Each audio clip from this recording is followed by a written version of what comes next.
अब हम यहाँ पे नेक्स्ट स्टार्ट करते हैं chapter that is properties of triangle.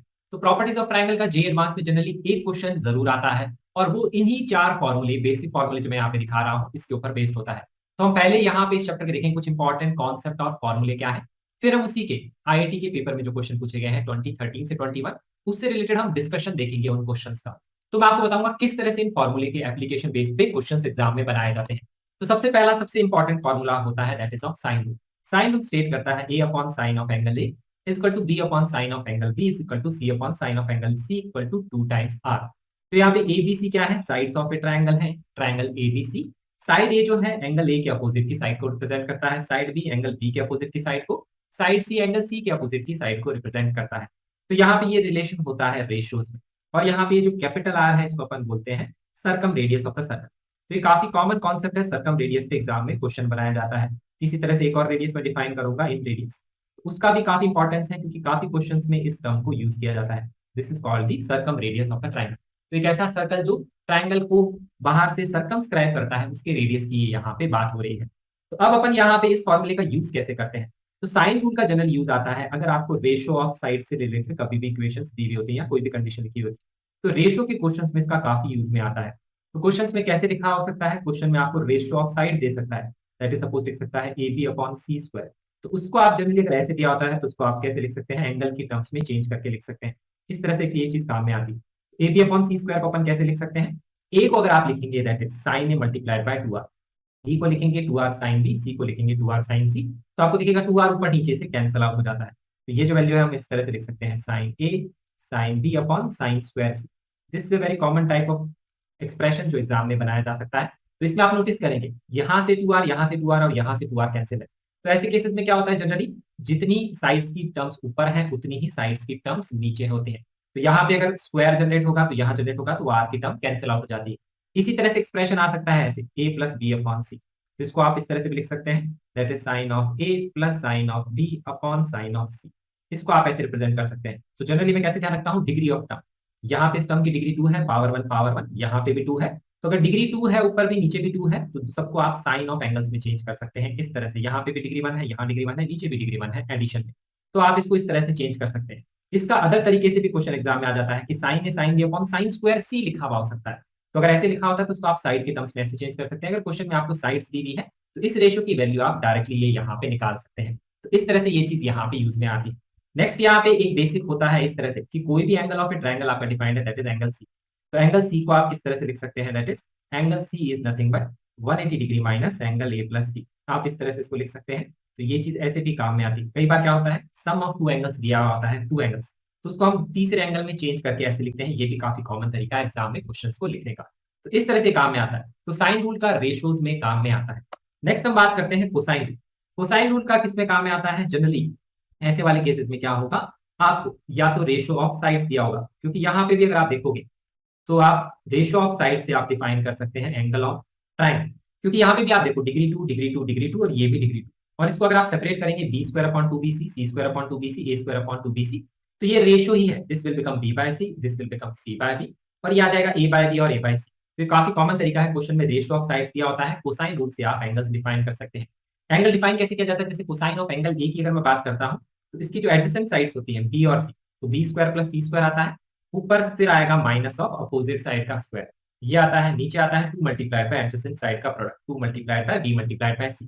ये तरीका है यहाँ पे इस फॉर्मूले को अप्लाई करने का। सेम तरह से अगर आपको cos b डिफाइन करना है तो इसकी एडजेसेंट साइड a और c, तो लिखेंगे a square plus c square minus opposite side that is b square upon में आएगा 2ac। इस तरह से हम इसको डिफाइन करते हैं। तो ये काफी कॉमन तरीका है रेशियो ऑफ साइड्स देने का। दूसरा यहाँ पे इसका यूज कैसे आता है, आपको क्वेश्चन में लिखी हुई होगी 2 साइड्स और एक एंगल। ये भी एक कॉमन तरीका है क्वेश्चन बनाने का, 2 साइड्स एंड 1 एंगल, और मोस्टली जो एंगल होता है वो साइड्स के बीच का ही एंगल होता है। इस तरह से क्वेश्चन में लिखा हुआ होता है।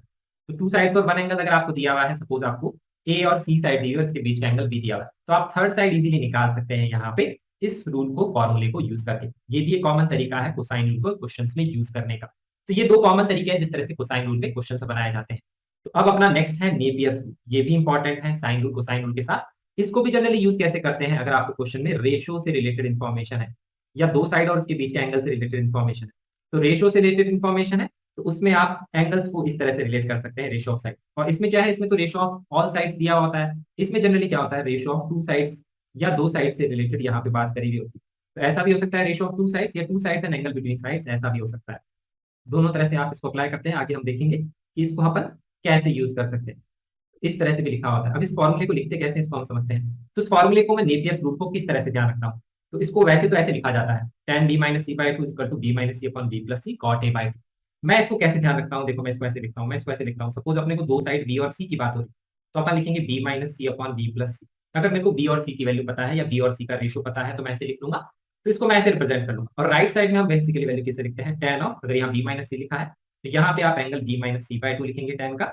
डिवीजन में लिखेंगे tan ऑफ, नीचे साइड b प्लस सी है तो इसके ब्रैकेट में लिखेंगे angle that is b plus C by two.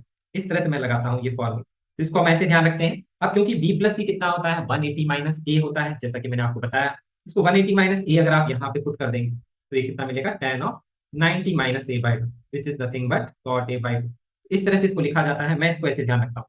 तो ध्यान रखेंगे किसी भी दो साइड्स के लिए लगाया जा सकता है, b प्लस सी b माइनस सी, ऐसे आप a minus b upon a plus b में भी लगा सकते हैं। तो अगर आपको इसमें लगाना है तो इसमें ये आता है tan of a minus b by two upon tan of a plus b by two.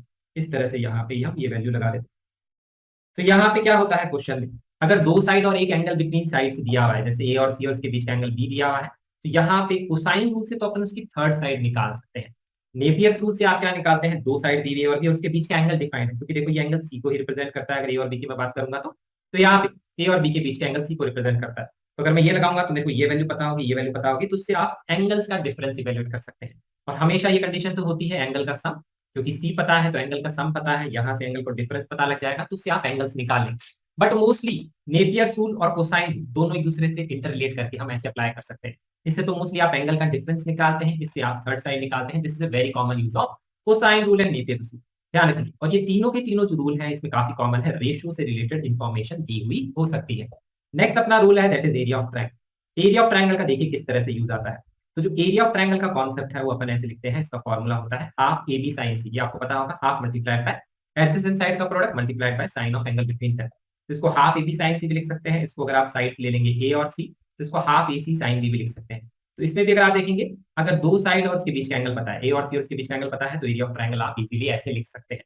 तो ये भी देखो दो साइड्स और उसके बीच का एंगल की बात कर रहा है, इसी तरह से यहाँ पे इसका भी यूज आता है। और यहाँ पे इस फॉर्मूले को एबीसी अपॉन 4r भी लिखा जाता है, जिसमें ये जो कैपिटल आर है which is nothing but circum radius. तो ये अपन ध्यान रखेंगे, ये देखो यहाँ पे भी आ गया। और एबीसी क्या है, यहाँ पे साइड्स ऑफ द ट्रायंगल ही है, इस तरह से लिखा जाता है। और एरिया ऑफ ट्रायंगल का एक फॉर्मूला और होता है, हीरोन्स फॉर्मूला। ये जनरली तब यूज आता है अगर आपको ट्रायंगल की तीन साइड्स पता है। ध्यान रखेंगे, अगर आपको किसी भी ट्रायंगल की तीन साइड्स पता है, उसके तीनों एंगल आप इस फॉर्मूले से डिफाइन कर सकते हैं इजीली। और अगर आपको ट्रायंगल की तीन साइड्स पता है और सर्कम रेडियस भी पता है, तो इससे भी आप वो एंगल्स निकाल सकते हैं। तो ये इस तरह से काम में आता है। इसके अलावा एरिया ऑफ ट्रायंगल का एप्लीकेशन देखिए क्या होता है। ये तो फॉर्मूला पता है अपने को, ये भी पता है और ये भी पता है। एरिया ऑफ ट्रायंगल को जनरली हम यूज करते हैं अगर आपको हाइट भी निकालनी होती है। जैसे यहाँ पे ये जो हाइट है सी से लेकर के परपेंडिकुलर ड्रॉ किया है, अगर आपको ये फाइंड करनी है तो यहाँ पे इस तरह से क्वेश्चन में हो सकता है कि ऑल्टीट्यूड्स की हाइट अगर आपको निकालनी है किसी भी ट्रायंगल, इसलिए भी एरिया ऑफ ट्रायंगल का यूज आता है। This is a very common way of solving. Area of triangle का कैसे यूज आता है, इस फॉर्मूले से हम वैल्यू निकाल लेते हैं और अगर हम इससे इक्वेट करेंगे तो अगर आपको सारी साइड्स पता है, सर्कम रेडियस पता है, तो आप उससे एंगल भी निकाल सकते हैं और ऑल्टीट्यूड निकालने के भी काम में आता है। जैसे अगर सपोज अपने को एच निकालना है तो एरिया ऑफ ट्रायंगल को मैं ऐसे लिख सकता हूँ, half multiplied by base C multiplied by height H. तो यहाँ से अपने ये जो एच है इसकी वैल्यू आ जाएगी, क्योंकि हम यहाँ पे अगर इस वैल्यू को इक्वेट कर देंगे जो भी आपको एरिया दिया हुआ है इस वाले फॉर्मूले से या इस वाले से, तो इस डिफरेंट तरीके से एरिया ऑफ ट्रायंगल लिखते हैं और इससे आपको ऑल्टीट्यूड की भी लेंथ निकाल सकते हो। तो ऑल्टीट्यूड का मतलब क्या है, किसी भी एक वर्टेक्स से अपोजिट साइड्स का परपेंडिकुलर डिस्टेंस क्या होगा, आप ये डिफाइन कर सकते हैं। और आपको ध्यान होगा ऑल्टीट्यूड्स को हम कैसे डिफाइन करते हैं, ऑल्टीट्यूड्स का इंटरसेक्शन पॉइंट ऑर्थो सेंटर होता है। तो कोई भी क्वेश्चन ऑर्थो सेंटर का होता है जिसमें आपको ऑल्टीट्यूड की लेंथ निकालनी है, तो मोस्टली एरिया ऑफ ट्रायंगल का यूज वहां पे आ सकता है। तो ये तरीका। अब यहाँ पे एक फॉर्मूला और है, this is of in radius. तो ये इन सर्कल के रेडियस की बात कर रहा है, जो यहाँ पे ट्रायंगल के अंदर जो सर्कल बनता है उसका सेंटर और उसका रेडियस। तो आपको पता होगा इन सेंटर क्या होता है, इंटरनल एंगल बाइसेक्टर का मीटिंग पॉइंट होता है। तो एंगल बाइसेक्टर की जो मैंने प्रॉपर्टीज डिस्कस करी थी स्ट्रेट लाइन में, उसका भी यहाँ यूज आ सकता है या इस तरह से भी क्वेश्चन में लिखा हो सकता है। तो ये जो इन रेडियस इसको रिलेट करते हैं area of triangle divided by the S. अब एस यहाँ पे क्या रिप्रेजेंट करता है, एस यहाँ पे रिप्रेजेंट करता है semi perimeter that is A plus B plus C by two. This is the S value. तो ये होता है। अब इसके बाद में ये एक लिखा हुआ है प्रोजेक्शन रूल।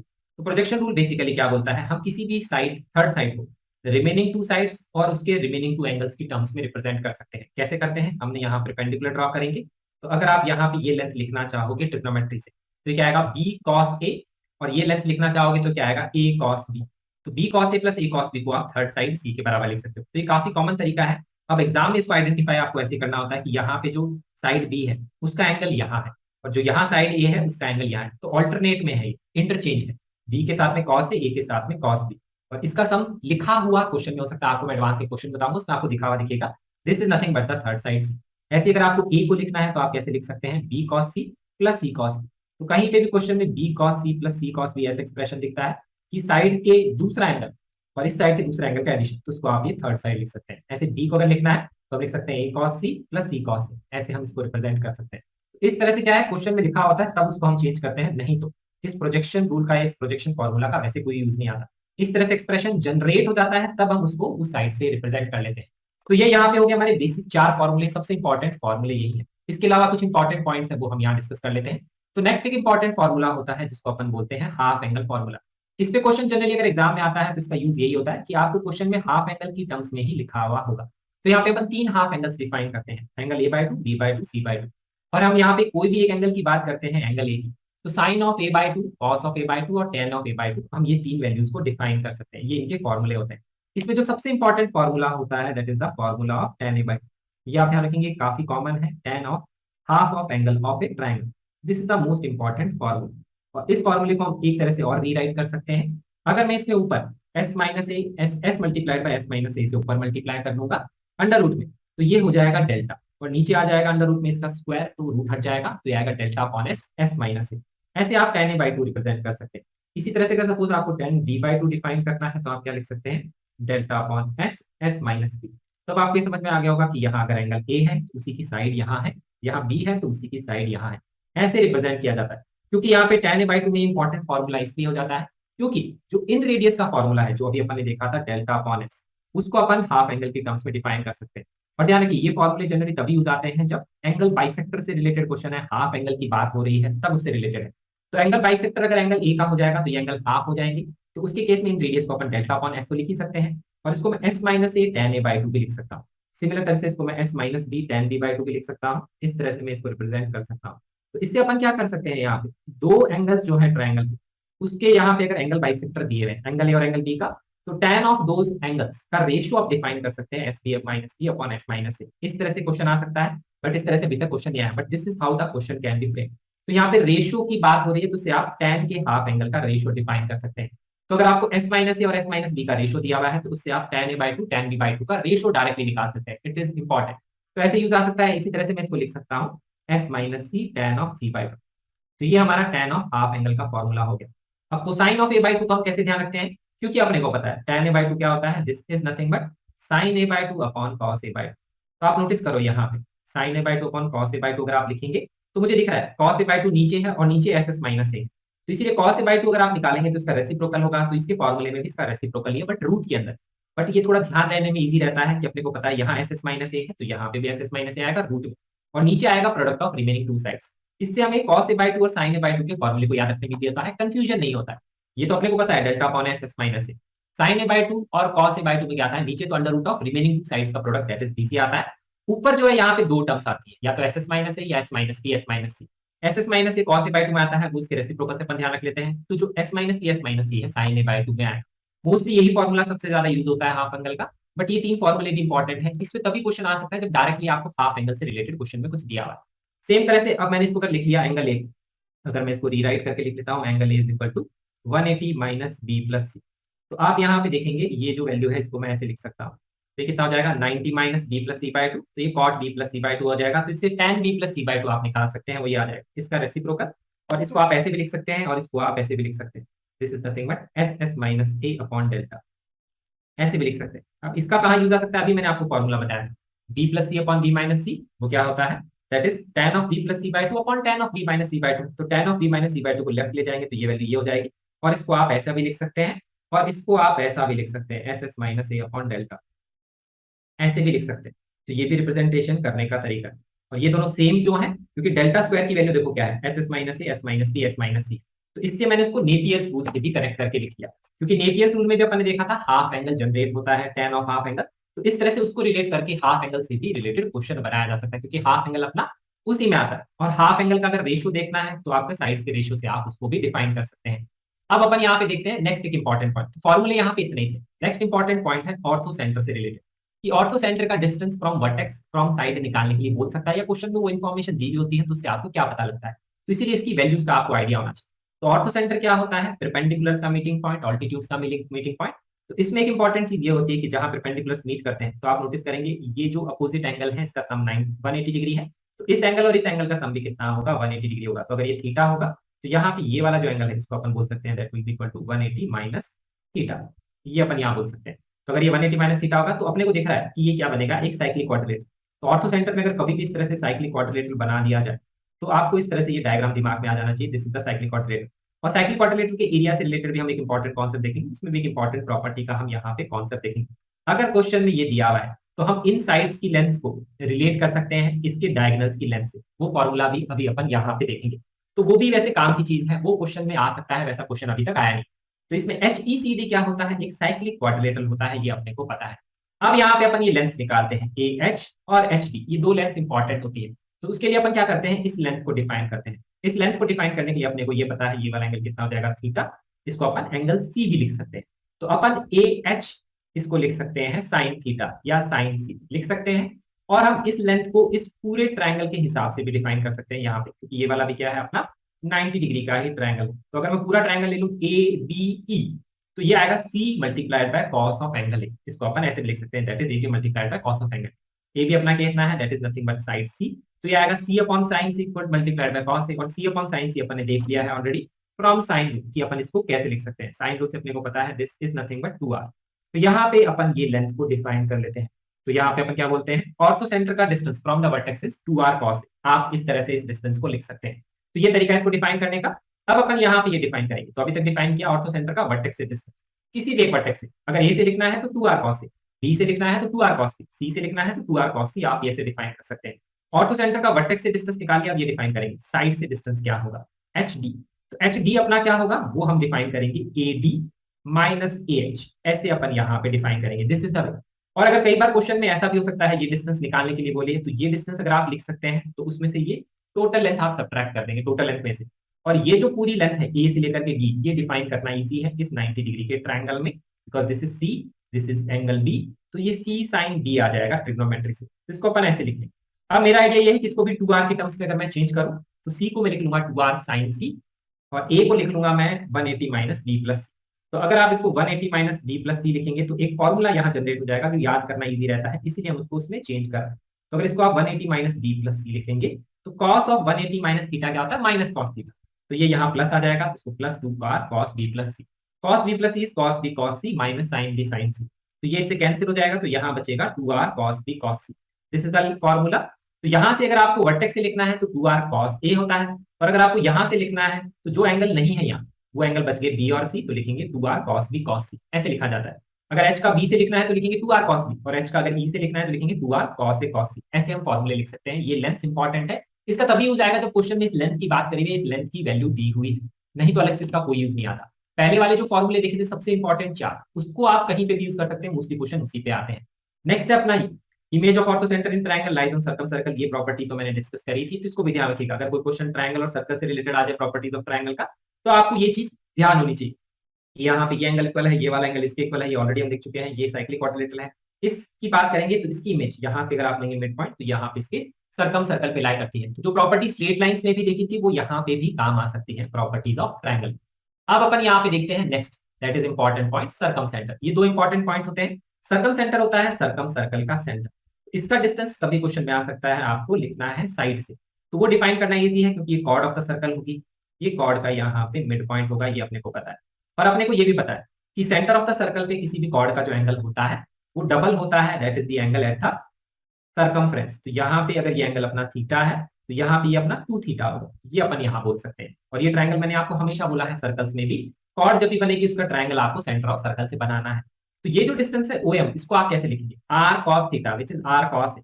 तो इसका साइड से डिस्टेंस लिखते हैं that is r cos a। इस तरह से आप डिफाइन कर सकते हैं। और अगर इस साइड से लिखना है तो आप लिखेंगे that is r cos c, और इससे लिखना है तो ये वाला एंगल B है तो r cos b यहाँ पे डिस्टेंस आ जाएगा। तो ये तो काफी सिंपल है। ऑर्थो सेंटर में इंपॉर्टेंट था, this was the easy one, क्योंकि इजी तरीके से हम डिफाइन कर सकते हैं। तो ये कुछ इंपॉर्टेंट लेंथ्स हो गई।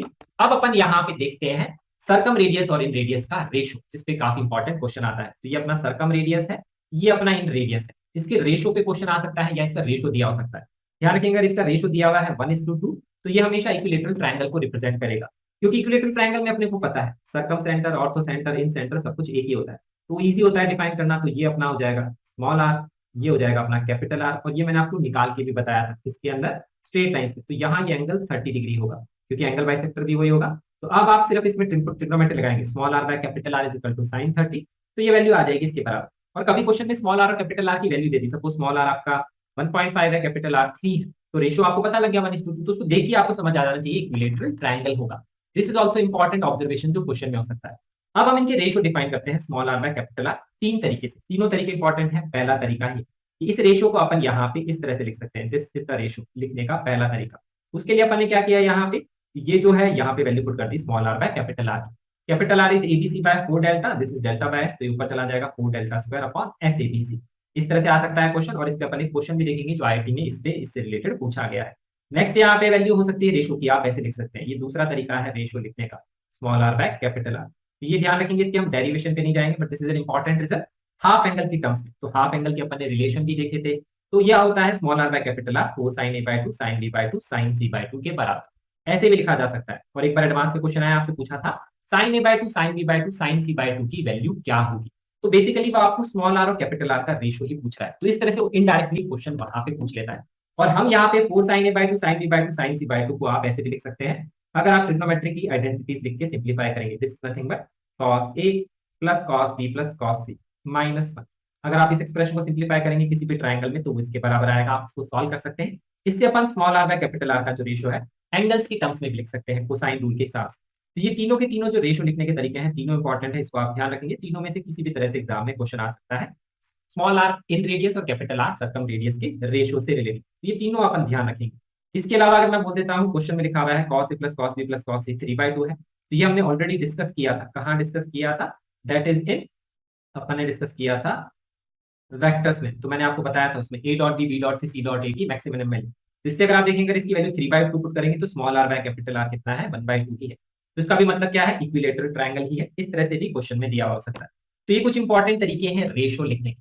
तो इतने इंपॉर्टेंट कॉन्सेप्ट हो गए। सबसे इंपॉर्टेंट था साइन कोसाइन नेपियर्स रूल और एरिया ऑफ ट्रायंगल, और उससे रिलेटेड ये रेशियो। बीच में हमने देखे सर्कम सेंटर का डिस्टेंस फ्रॉम वर्टेक्स और ऑर्थो सेंटर का distance from vertex and sides, ये हमने देखा। और एक हाफ एंगल का फॉर्मूला था, वो हमने देखा tan a/2 वाला सबसे ज्यादा इंपॉर्टेंट है।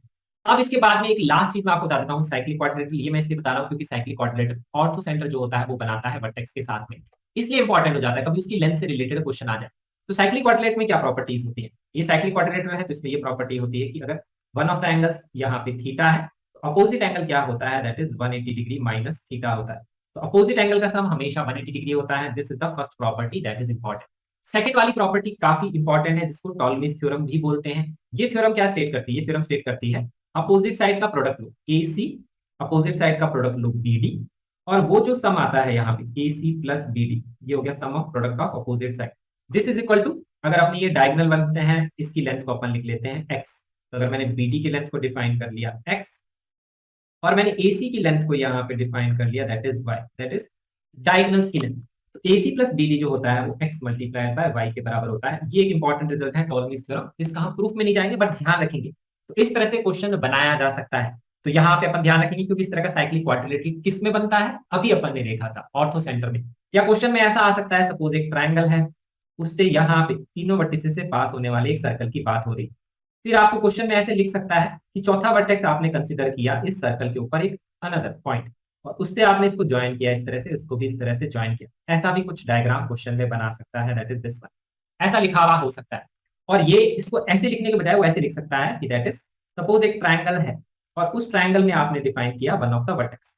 तो यहाँ पे हम इसको इस तरह से लिख लेते हैं, suppose there is this triangle, और हमने क्या किया, इसका एंगल बाइसेक्टर डिफाइन किया, this is the angle bisector of this triangle. और ये जो एंगल बाइसेक्टर है, ये कहां जाके मीट करता है, ये मीट करता है सर्कम सर्कल को। कहां पे मीट करता है सर्कम सर्कल को, ये मीट सर्कम सर्कल को करता है एक पॉइंट पे। उस पॉइंट को अपन बोल देते हैं सपोज डी। इस तरह से क्वेश्चन में लिखा हुआ हो सकता है, this is meeting at A point D. तो मैं आपको उसका यूज बता रहा हूँ टॉलमीज थ्योरम का कैसे आ सकता है। हो सकता है डायरेक्ट साइक्लिक कोऑर्डिनेटर नहीं, और क्वेश्चन में लिखा हुआ है कि फिर आपने क्या किया, इसको पॉइंट को इससे ज्वाइन किया, और इस वाले पॉइंट को इससे ज्वाइन किया और आपने इस तरह से एक फिगर कंस्ट्रक्ट कर लिया, this is your point D. अब अपन यहाँ पे क्या बोल सकते हैं इसमें, तो अब ध्यान रखिए, तो अगर आपको इसकी साइड्स पता है, ए बी की साइड का मतलब साइड सी, इसकी साइड का मतलब ए, और ध्यान रखिए ये जो यहाँ पे है लेंथ ए डी और सी डी ये इक्वल होगी, क्योंकि एंगल बाइसेक्टर है तो अपने को पता है एक कॉर्ड का एंगल सरकमफ्रेंस पे अगर इक्वल होता है तो कॉर्ड की लेंथ इक्वल होती है। इस तरह से क्वेश्चन आ सकता है, A B equal to B C होगा, तो उसकी लेंथ को अगर मैं मान लेता हूँ एक्स, तो यहाँ पे अपन क्या बोल सकते हैं, a x plus C x, opposite sides का प्रोडक्ट का sum, a x plus C x equal to AC की लेंथ अगर मैं बोल देता हूं डी, तो यहाँ पे बी हो जाएगी equal to B multiplied by BD की लेंथ। बीडी की लेंथ हो सकता है आपको क्वेश्चन में दी हुई हो या इस तरह से डिफाइंड हो, तो ऐसे आप यहाँ पे वो डिफाइन कर सकते हैं इस रिलेशन से, this is nothing but Ptolemy's theorem. इस तरह से भी क्वेश्चन बन सकता है साइक्लिक क्वाड्रिलेटरल की लेंथ के ऊपर। अब नेक्स्ट अपना इंपॉर्टेंट होता है साइक्लिक क्वाड्रिलेटरल का एरिया। तो एरिया ऑफ ट्रायंगल होता है root s S minus A S minus B S minus c. इसमें होता है अगर चारों साइड एबीसीडी है तो s minus A S minus B S minus C s minus c, और यहाँ पे इसमें जो एस की वैल्यू होती है दैट इज सेमी पैरामीटर, तो वो वैल्यू होती है a plus B plus c plus d by. तो ये इस तरह से डिफाइंड होता है, ये अपनी यहाँ पे टॉलमीज थ्योरम होगी जो अपन ने लिख दिया अलग से, और ये हमारी सेमी पैरामीटर। तो ऐसे area of cyclic quadrilateral define कर सकते हैं। और क्या हो सकता है यहाँ पे क्वेश्चन के अंदर साइक्लिक क्वाड्रिलेटरल में एरिया को आप कैसे डिफाइन कर सकते हैं, तो अगर एरिया आपको लिखना है तो एरिया ऑफ यहाँ पे आप ऐसे डिफाइन कर सकते हैं, दैट इज यहाँ पे area of triangle ABD plus BCD, तो ऐसे भी आप लिख सकते हैं ट्रायंगल बीसीडी का एरिया प्लस दूसरा आप लिख सकते हैं दैट इज ट्रायंगल एबीडी का एरिया, ऐसे भी आप लिख सकते हैं। तो ट्रायंगल एबीडी का एरिया प्लस बीसीडी का एरिया, तो अगर ट्रायंगल बीसीडी के एरिया की अगर हम बात करेंगे तो हो जाएगा half A multiplied by B sine 180 minus theta. देखेंगे इससे एक बहुत इंपॉर्टेंट रिजल्ट आ जाएगा, half A B sine of 180 minus theta plus half ABD में क्या आएगा, half C D sine theta, तो सी डी हो जाएगा C multiplied by D sine theta, यही होता है half into product of sides multiplied by sine of angle between side. Sine 180 minus theta sine theta के बराबर होता है, तो एरिया अपन ऐसे लिख सकते हैं हाफ ए बी प्लस सी डी। तो देखो यहाँ पे opposite side A B, sorry opposite नहीं एडजेसेंट होगी ए बी और सी डी, ये आ जाएगा मल्टीप्लाइड बाय साइन थीटा। अगर आपको कभी भी one of the angle of cyclic quadrilateral defined है और दो साइड एडजेसेंट डिफाइंड है, तो आप इस तरह से एक एरिया का एक्सप्रेशन लिख सकते हैं एक ट्रायंगल का। और इवन अगर आपको ये एंगल पता है थीटा और ये साइड्स पता है सी और डी, तो कोसाइन रूल लगा के आप एक्स भी निकाल सकते हैं। तो अगर यहाँ पे सपोज इस ट्रायंगल में if you know A C and theta, ये तीन चीजें आपको पता है, तो आप इससे क्या कर सकते हैं, कोसाइन रूल लगा के भी आगे कंडीशन बना सकते हैं। ध्यान रखेंगे दो साइड और एक एंगल, तो कोसाइन रूल भी लगा सकते हैं उसमें, नेपियर्स एनालॉजी भी, नेपियर्स रूल भी लगा सकते हैं जो मैंने आपको बताया था, दो साइड और एक एंगल से रिलेटेड कभी भी क्वेश्चन आता है। तो इस तरह से साइक्लिक क्वाड्रिलेटरल को आप एनालाइज कर सकते हैं, डिफरेंट तरीके से ऐसे इक्वेशन बना सकते हैं अगर एग्जाम में क्वेश्चन आता है। तो ये हो गए हमारे यहाँ पे सारे के सारे कॉन्सेप्ट जो आपको ध्यान रखनी चाहिए, स्पेशली सबसे ज्यादा important sine rule, cosine rule, Napier's rule, area of triangle, ratio of in radius and circum radius से रिलेटेड कॉन्सेप्ट। हाफ एंगल का तो क्वेश्चन आपको दिख जाएगा, डायरेक्ट होगा तभी वहां काम आता है। और तो सर्कम सेंटर की अगर वो बेस में चला जाए, distance from vertex, distance from यहाँ पे साइड्स डिफाइन कर ले, या इस तरह से कोई क्वाड्रिलेटरल साइक्लिक बन जाए, तो उसके लिए जो कुछ एक्स्ट्रा इन्फॉर्मेशन है कैसे आप उसमें इक्वेशंस बना सकते हैं, ये भी आपको ध्यान रखना चाहिए। उस पर अभी तक क्वेश्चन आया नहीं है बट उसके क्वेश्चन फ्रेम किया जा सकता है। अब हम यहाँ पे डिस्कस करते हैं प्रीवियस ईयर आईआईटी के कुछ क्वेश्चन, जिससे आपको आइडिया लगेगा कि इन कॉन्सेप्ट को क्वेश्चन में अप्लाई कैसे करना होता है। जैसे देखेंगे आईआईटी 2013 का क्वेश्चन है, जो भी क्वेश्चन होता है मेरे दिमाग में sine rule, cosine rule, Napier's rule और एरिया ऑफ ट्रायंगल का कॉन्सेप्ट हमेशा रहता है। क्वेश्चन में देखो क्या लिखा हुआ है, इसमें लिखा हुआ है ट्रायंगल पीक्यूआर है, P is the largest side, cos p equal to 1/3। तो ये अपने को दिखा हुआ है cosine of angle p is 1/3। अगर p लार्जेस्ट एंगल है तो स्मॉल p लार्जेस्ट साइड होगी, ये अपने को यहाँ पता है। अब अपने को लिखा हुआ है कि एक इन सर्कल है ट्रायंगल का जो PQ QR RP को NLM पे मीट करता है। तो इन सर्कल में किस तरह से कॉन्सेप्ट यूज आ सकता है इसको भी अपन देखेंगे। तो यहाँ पे ये PQ को N पॉइंट पे मीट कर रहा है, so this is your point N, और QR को मीट कर रहा है L पे, तो इसको मीट कर रहा है L पे, और जो तीसरी साइड है उसको मीट कर रहा है M पे। तो ये अपन ने डिफाइन कर लिया। अब अपने को लिखना है यहाँ पे length of PN QL RMR conjugative even integer. तो PN की जो लेंथ है, QL की जो लेंथ है और RN की जो लेंथ है कॉन्जुगेटिव इवन इंटीजर्स है। तो यहाँ पे PN कहा गया, सॉरी PN की लेंथ अगर मैं यहाँ लिख लेता हूँ X, तो यहाँ पे QL की लेंथ कितनी होनी चाहिए X+2, और यहाँ पे RN की लेंथ कितनी होनी चाहिए X+4। अब ध्यान रखना इसमें क्वेश्चन में रेस्पेक्टिवली नहीं लिखा हुआ, तो इस ऑर्डर में नहीं लेंगे हम, क्योंकि अगर हम ऐसे लेंगे तो P के अपोजिट साइड जो है वो छोटी हो जाएगी। लेकिन क्योंकि क्वेश्चन में ये लिखा हुआ है लार्जेस्ट एंगल, तो इसका कहीं तो यूज आएगा। इसका यूज तभी आएगा जब इसके अपोजिट की साइड बड़ी हो। इस तरह से अपन इसको सोच सकते हैं, क्योंकि अगर मैं ऐसे डिफाइन करूंगा तो देखिए फायदा क्या, नुकसान क्या होगा वो अपन देख लेते हैं। अपने को ये पता है कि ये वाली साइड इक्वल होती है, मतलब यहाँ पे ये वाली जो लेंथ है ये इसके बराबर होगी, तो ये भी यहाँ पे x+2 होना चाहिए, और यहाँ पे ये वाली लेंथ जो होगी ये इसके बराबर होगी। तो ये अगर x+4 है तो ये x+4, सिंपली हम बस ये चेक करेंगे कि ये लेंथ सबसे बड़ी दिखनी चाहिए, और यहाँ पे अगर ये x है तो अपने को पता है ये वाली लेंथ भी इसके बराबर होगी, तो यहाँ पे इसको भी x लिख लेंगे। बस अब आप चेक करो, ये 2x+5 है, ये 2x+2 है, ये 2x+6, चलो ये सेटिस्फाई कर रहा है, तो ये लार्जेस्ट एंगल के अपोजिट लार्जेस्ट साइड है, तो सही लिखा हुआ है x+2 x+4। और अगर ऐसे नहीं आता तो हम इसमें रिवर्स करते कॉन्जिक्यूटिव, जब यहाँ पे लिखते इवन इंटीजर्स। अब अपने को यहाँ पे निकालना है पॉसिबल लेंथ ऑफ साइड्स। तो देखो तीन साइड की लेंथ से रिलेटेड क्वेश्चन है, उसमें कोसाइन थीटा दिया हुआ है, तो इसको देख के ही मुझे लग जाता है कि मुझे कोसाइन रूल लगा के ही क्वेश्चन सॉल्व करना चाहिए। और कोसाइन रूल बोलता भी है, अगर आपको तीन साइड्स पता है, तीन साइड्स के रेशियो पता है, और अगर आपको एक एंगल डिफाइंड है तो कोसाइन रूल लगा के सॉल्व कर लो। कोसाइन रूल क्या बोलता है, कॉस की लिखेंगे तो आएगा एडजेसेंट साइड के स्क्वायर का सम, तो ये हो जाएगा 2x+4, उसका हो जाएगा that is whole square, plus ये वाली साइड क्या है 2x+2, तो ये हो जाएगा 2x+2 का होल स्क्वायर, और जो थर्ड साइड है अपोजिट वाली वो है ये हो जाएगा 2x+6, तो ये आ जाएगा 2x+6 का होल स्क्वायर अपॉन 2 टाइम्स आ जाएगा एडजेसेंट साइड का प्रोडक्ट, तो 2 times 2x+4 multiplied by 2x+2, और उससे आपको इसकी वैल्यू कैलकुलेट करना है 1/3। अब अपने को यहाँ पे दिख रहा है this is forming what, this is forming a quadratic in x, और ये जो क्वाड्रेटिक इन एक्स है इसको आप इजीली सॉल्व कर सकते हैं, उससे आपकी एक्स की दो वैल्यूज आएंगी मोस्टली, इसीलिए यहाँ पे ऐसे आंसर्स दिए हुए हैं। पर ध्यान रखेंगे एक्स की वैल्यू आप इसी तरह से लेंगे कि वो एक्स की वैल्यू पॉजिटिव होनी चाहिए, नेगेटिव नहीं होनी चाहिए, नेगेटिव वैल्यू तो साइड की हो नहीं सकती। तो इन सर्कल से रिलेटेड अभी तक अपने कोई डायग्राम नहीं देखा था, बट इन सर्कल में इस तरह का डायग्राम मैंने स्ट्रेट लाइन में बताया था, length of tangent from external side ये यहाँ पे इक्वल होती है, और इस तरह के डायग्राम मैंने 90 डिग्री के ट्रायंगल में भी इन सर्कल बना के बताया था, जिस तरह का क्वेश्चन क्लास 9th में क्लास 10th में अपन पढ़ते थे, तो ये भी मैंने आपको बताया था, उसमें भी इस तरह का अपन डायग्राम बना के सॉल्व करते हैं, which was also very important, circles में भी अपन ने देखा था। तो इस तरह से वहां पे क्वेश्चन आ सकता है, देखो कितना सिंपल क्वेश्चन था ये। तो सारे क्वेश्चन डिफिकल्ट नहीं आते हैं, कुछ क्वेश्चन बहुत इजी होता है, simple sine rule cosine rule से सॉल्व हो जाता है। अब हम देखते हैं नेक्स्ट क्वेश्चन। तो अब है ये नेक्स्ट क्वेश्चन आईआईटी 2014 का, देखेंगे क्वेश्चन में क्या क्या दिया। एक ट्रायंगल डिफाइन है, sum of two side is x, product of same two side is y. तो ट्रायंगल में यहाँ लिख लेता हूँ एबीसी, दो साइड का सम a प्लस बी मान लेता हूँ x, product of same two side is y। तो इक्वेशन लिखना तो हमारा धर्म है, अपने को लिखना ही है, उसके बाद में सॉल्व हो या नहीं हो तो बात की बात। फिर नेक्स्ट है X square minus C square equal to Y, ये अपने को दिया हुआ है। तो ratio of in radius to circum radius निकालना। तो रेशियो ऑफ सर्कम रेडियस और इन रेडियस को मैंने तीन तरीके आपको बताया था, एक बताया था delta by s upon ABC by 4 delta, एक मैंने 4 sine a by 2 sine b by 2 sine c by 2 बताया था, और एक cos a cos b cos c. तो उसके केस में क्या थे, तीन एंगल से रिलेटेड थे। अब देखो क्वेश्चन में कहीं एंगल दिया हुआ ही नहीं, साइड्स की टर्म में दिया हुआ है, तो इसीलिए मैंने ये वाला रेशियो लिखा है, दैट इज रेशियो नंबर 1 जो मैंने आपको बताया। अब अपन सबसे पहले इसको एनालाइज करते हैं कि ये आंसर किससे मैच कर सकता है। तो उसके लिए आपको जो वैल्यू पता है वो पुट करो। देखो अगर आप a प्लस बी की बात करेंगे तो ये x है, तो अगर मैं s की बात करूंगा तो s अपना क्या होता है, semi perimeter, that is a plus B plus C divided by 2, this is the value. a plus B अपने को पता है x, तो ये वैल्यू आ जाएगी अपनी x by sorry x plus C by 2। तो मुझे यहाँ दिख रहा है कि नीचे इस वाली टर्म में x प्लस सी आ रहा है, और आप ऑप्शंस में भी देखो x प्लस सी एक्स प्लस सी एक्स प्लस सी एक्स प्लस सी, तो it make sense. A B का जो प्रोडक्ट है ये y दिया हुआ है, तो यहाँ पे मुझे उसको दिख रहा है कि ये इसको मैं y पुट कर सकता हूँ, ये आ रहा है। लेकिन नीचे देखो कहीं पे भी y नहीं है, लेकिन x प्लस सी के साथ में मल्टीप्लाइड बाय c मुझे यहाँ से दिख रहा है, तो x plus c multiplied by c, x plus c multiplied by c, तो मुझे दिख रहा है 3 और 2, मोस्ट वन ऑप्शन नहीं होने चाहिए, मोस्टली 2 और 4, देखो आंसर भी 2 है, तो थोड़ा थोड़ा हमें दिख रहा है। और अब एरिया ऑफ ट्रायंगल की अगर बात करें तो एरिया ऑफ ट्रायंगल के डिफरेंट तरीके से, एक था half A B sine C, half B C sine A, half A C sine D, इस तरह से लिखते थे। एक अपन लिखते थे साइड्स में under root s S minus सी s minus B S minus c, वैसे लिखते थे, तो वही दो इंपॉर्टेंट थे, इसी तरह से लिखते थे। या एबीसी बाय 4, वो तो हम ऑलरेडी यहाँ यूज कर चुके, तो वो तो अपने को लिखना नहीं। तो यहाँ पे मुझे पता है या तो मैं साइड्स की टर्म में लिखूं या दो साइड और एक एंगल की टर्म में लिखूं।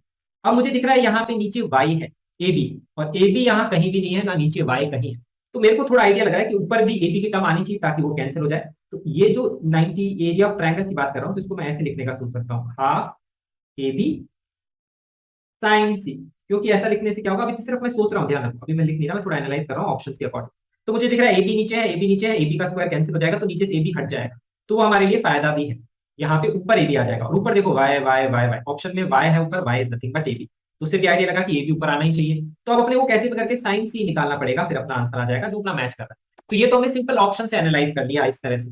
अब इसके बाद में अपन क्वेश्चन सॉल्व कर लेते हैं। तो एक अच्छा तरीका है, जब भी आपको ऑप्शन दिए हुए हैं जो वैल्यू निकालनी है उसको लिख के देख लो किससे मैच कर रहा है, क्योंकि आंसर वेरिएबल की टर्म्स में ही है। तो अब अपन इसको सॉल्व करके देखते हैं। तो मैक्स की जगह ए प्लस बी पुट करूंगा, यहाँ ए बी, ये तो अपन सॉल्व करेंगे कैलकुलेशन, तो यहाँ से आ जाएगा ये a square plus b square minus C square equal to minus a b. ये एक्सप्रेशन तो आपको बनाना ही है, यहाँ तक अपना क्लियर है। अब ये वाला एक्सप्रेशन में आप नोटिस करो, इसकी डिग्री 2, इसकी डिग्री 2, इसकी डिग्री 2, इसकी भी डिग्री 2, तो डिग्री 2 की टर्म्स किस में आती है, कोसाइन रूल में आती है, b square plus c square minus सी स्क्वायर अपॉन 2bc, ऐसे ही आता है a square plus b square minus C square upon 2ab। तो मुझे दिख रहा है ab को मैं यहाँ ला सकता हूँ डिवीजन में, और यहाँ पे 2ab लिख दूंगा, तो this is nothing but cosine of angle C, वो हमारा -1/2 आ जाएगा। तो इससे एंगल सी हमारा आ जाएगा, दैट इज 2π/3। अगर एंगल सी 2π/3 है, तो अब मुझे पता है यहाँ पे वैल्यू सी की जगह अगर यहाँ पे आप 2π/3 पुट कर देंगे, तो अब आपका आंसर मैच कर जाना चाहिए। अब आगे सिर्फ अपनी कैलकुलेशन ही है, तो अब अपन कैलकुलेशन कर लेते हैं। तो अपना small are by capital R, देखो यहाँ पे क्या है, न्यूमरेटर में 4 है, डिनोमिनेटर में हम यहाँ लिख लेते हैं x plus C by 2 multiplied by Y. ये तो अपना लिखना ही है, मल्टीप्लाइड बाय वाई नहीं, मल्टीप्लाइड बाय सी, और मल्टीप्लाइड बाय ए बी, उसको अपन वापस लिख लेते हैं क्योंकि अपने को दिख रहा है ऊपर से कैंसिल करना ही है। ऊपर डेल्टा का स्क्वायर है, तो डेल्टा के स्क्वायर में भी देखो 1/4 आएगा, इट मेक सेंस, क्योंकि ऊपर कहीं पे भी 4 नहीं, तो कैंसिल भी होना चाहिए, तो ये आ जाएगा 1/4। और यहाँ पे आएगा ए बी का स्क्वायर, तो अपन लिख लेते हैं यहाँ पे दिस इज ए बी का स्क्वायर। फिर आएगा sine square c, sine square c कितना हो जाएगा, साइन π/3 का स्क्वायर, क्योंकि 2π/3 sine is sine π/3, pi minus π/3, तो sine square that will be sine square 60 degree, तो साइन स्क्वायर 60, तो ये आ जाएगा अपने यहाँ पे वैल्यू। अब अपन सिंपली इसको सिंप्लीफाई कर लेते हैं, तो आप नोटिस करो ए बी से ये ए बी कैंसिल, 4 से ये 4 कैंसिल, तो ए बी जिसको अपन पुट कर सकते हैं y, तो ये हो जाएगा y साइन स्क्वायर 60 कितना होता है, दैट इज 3/4, और यहाँ पे क्या आ जाएगा x प्लस सी, तो c multiplied by x plus C by 2, यहाँ पे वैल्यू आ जाएगा। अब ये 2 पर ले जाएंगे तो 3/2 हो जाएगा, तो अपने को दिख रहा है 3y/2 सी एक्स प्लस सी, ये अपना यहाँ आंसर आ रहा है। और अगर आप नोटिस करेंगे तो ये वाला आंसर किससे मैच कर रहा है, अपना आंसर नंबर 2 से मैच कर रहा है, तो यही हमारे इस क्वेश्चन का आंसर। तो देखो अपन इस तरह से क्वेश्चन को सॉल्व कर सकते हैं, ये एक अच्छा क्वेश्चन इन्होंने बनाया, बट इस चीज को ध्यान रखेंगे, यहाँ पे था इंपॉर्टेंट कॉन्सेप्ट। इस तरह से जब भी इक्वेशन बन जाएगी डिग्री 2 की, तो डिग्री 2 में आप हमेशा नोटिस करना स्टार्ट करिए कि आप इसको कैसे कैसे लिख सकते हैं, दिस इज इंपॉर्टेंट यहाँ पे, क्योंकि डिग्री 2 की सारी टर्म डिग्री 2 की है, तो आप ऐसे रेशियो डिफाइन कर सकते हैं। और इस तरह की एक्सप्रेशन को मैं आपको बाद में बताऊंगा, एक और क्वेश्चन में आईआईटी में पूछा, तो इसीलिए इसको आइडेंटिफाई करना जरूरी है, कैसे हम इसको सिंप्लीफाई करते हैं। ये हो गया हमारा नेक्स्ट क्वेश्चन 2014 का। अब हम चलते हैं नेक्स्ट क्वेश्चन की तरफ। तो अब यहाँ पे ये क्वेश्चन देखेंगे 2016 का, तो 2015 में तो इस चैप्टर से कोई क्वेश्चन आया नहीं, तो वैसे आने के चांसेस रहते हैं, बट कभी कभी नहीं भी आता है, जैसे 2015 में नहीं आया। ये क्वेश्चन है 2016 का, तो देखते हैं क्या दिया हुआ है। एक ट्रायंगल एक्स वाई जेड है, X Y Z the length of side opposite to the angles X Y Z. तो इस तरह से मैं एक रफ डायग्राम बना लेता हूँ। 2s is equal to x plus Y plus Z, so that is nothing but semi perimeter के हिसाब से अपन डिफाइन करते हैं, तो सिर्फ डेफिनेशन। फिर अब अपने को यहाँ पे एक रेशियो दिया हुआ है, s minus X by 4, s minus Y by 3, s minus Z by 2, ये अपने को यहाँ पे दिया हुआ है रेशियो। तो अब इसके बाद में अपने को क्या लिखा हुआ है, क्वेश्चन में लिखा हुआ है कि इस रेशियो से अपन क्या निकाल सकते हैं। तो ध्यान रखिए, साइड्स का रेशियो लिखा हुआ है s minus X, s minus Y, s minus Z, इस तरह से लिखा हुआ है, तो उसको आप लैम्डा मान के स्टार्ट कर सकते हैं। रेशियो को हमेशा किसी चीज से इक्वेट कर दीजिए, s x और y z की वैल्यू आपकी लैम्डा की टर्म्स में आ जाएगी, दिस इज इंपॉर्टेंट। तो इस तरह से अपन सॉल्व करना स्टार्ट कर सकते हैं। तो ये जब भी रेशियो दिया हुआ है, इसका मतलब क्या है, इसका मतलब आप साइड्स का रेशियो निकाल सकते हैं। ये जो कंडीशन है, this is given to find the ratio of sides only, तो साइड्स का रेशियो आप इससे डिफाइन कर सकते हैं, ये क्वेश्चन में इसीलिए दिया हुआ है। इसके अलावा s माइनस एक्स और s माइनस वाई, ये रेशियो आप कहाँ डिफाइन कर सकते हैं, अगर आपको पता होगा इन रेडियस। तो देखो आगे क्वेश्चन में क्या लिखा हुआ, area of in circle, in circle की जो रेडियस अगर मैं उसको बोल देता हूँ r, r का मैंने आपको फॉर्मूला बताया था, r का फॉर्मूला क्या होता है, s minus X tan X by 2 equal to s minus Y tan Y by 2। तो अगर आपसे क्वेश्चन में टेन एक्स बाय 2 और टेन वाई बाय 2 का रेशियो पूछ लेता, तो आप डायरेक्टली ऐसे निकाल सकते हैं, ध्यान रखेंगे, दिस इज द वे। तो टेन एक्स बाय 2 और टेन वाई बाय 2 का रेशियो आप लिखेंगे, तो वो ये आ जाएगा, that is s minus X upon s minus Y, that is 4/3।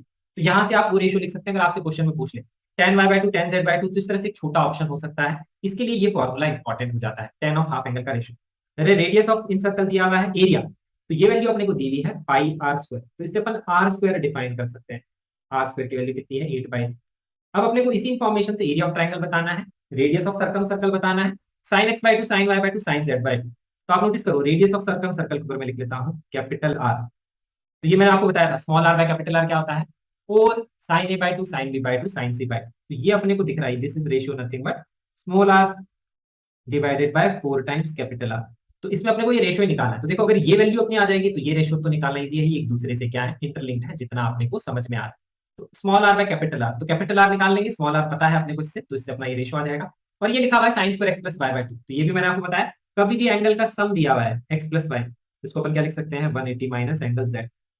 तो इससे अपन क्या लिख सकते हैं, sine square 90 minus Z by 2। तो यहाँ पे ये जो वैल्यू लिखी हुई है इस एक्सप्रेशन से, तो इस एक्सप्रेशन को अपन कर सकते हैं रीराइट करके इस तरह से, this is the thing by cos square z by, तो आपको ये निकाल, इसको अपन ऐसे भी लिख सकते हैं।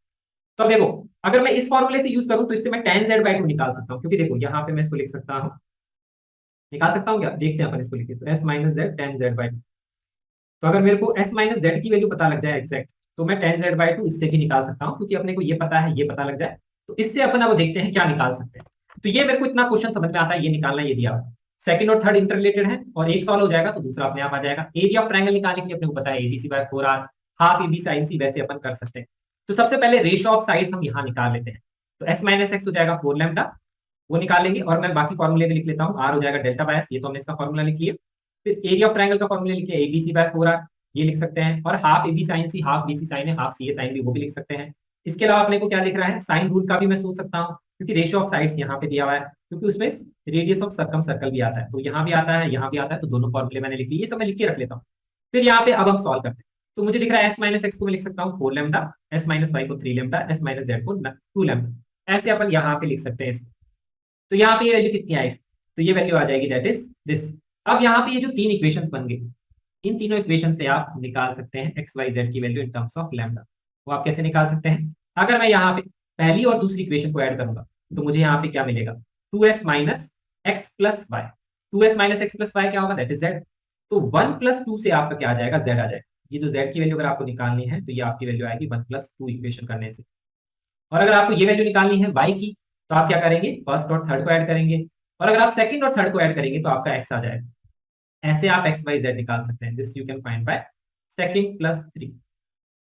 सेकंड प्लस 3 कितना आ जाएगा, 2s minus y plus z, that is 5 lambda. तो एक्स की वैल्यू 5 लैम्डा, और ये वैल्यू अगर यहाँ पुट कर देंगे तो सेमी पैरामीटर आ जाएगा 9 लैम्डा। तो इससे अपने को रेशियो ऑफ साइड पता लग गया, 5 6 7। तो एक्स अगर अपना 5 लैम्डा है, वाई अपना 6 लैम्डा है, जेड अपना 7 लैम्डा। और मैंने आपको हमेशा बताया, जैसे ही आपको रेशियो ऑफ साइड्स पता है तो आप एंगल इजीली डिफाइन कर सकते हैं। तो जो ऑप्शन 4 है उसमें एंगल की बात हो रही है, one of the angle Z. तो एंगल जेड अपन इजीली डिफाइन कर सकते हैं कोसाइन ऑफ जेड का फॉर्मूला लिख के, क्योंकि रेशियो ऑफ साइड से एंगल निकालना है, तो cosine rule is the easiest. तो वो अगर अपन लिखेंगे कोसाइन ऑफ जेड, तो उससे अपना जेड एंगल आ जाना चाहिए। तो कोसाइन ऑफ जेड लिखेंगे तो आएगा x square plus y square minus z square, तो ये आएगा 25 lambda square plus 36 lambda square minus 49 lambda square. 41 नहीं है, ये 49 आएगा। अब आप इसको सिंप्लीफाई करेंगे 2xy, तो ये नीचे आ जाएगा 60 लैम्डा, और ये यहाँ पे आएगा 60 लैम्डा स्क्वायर, ये ऊपर आएगा 12 लैम्डा स्क्वायर। तो ये वैल्यू 1/5 की आप निकाल सकते हैं। तो अब मुझे यहाँ से ऑप्शन नंबर 4 दिख रहा है। ऑप्शन नंबर 4 क्या दिख रहा था, क्योंकि इसको मैं लिख सकता हूँ 2 cos स्क्वायर z/2 -1।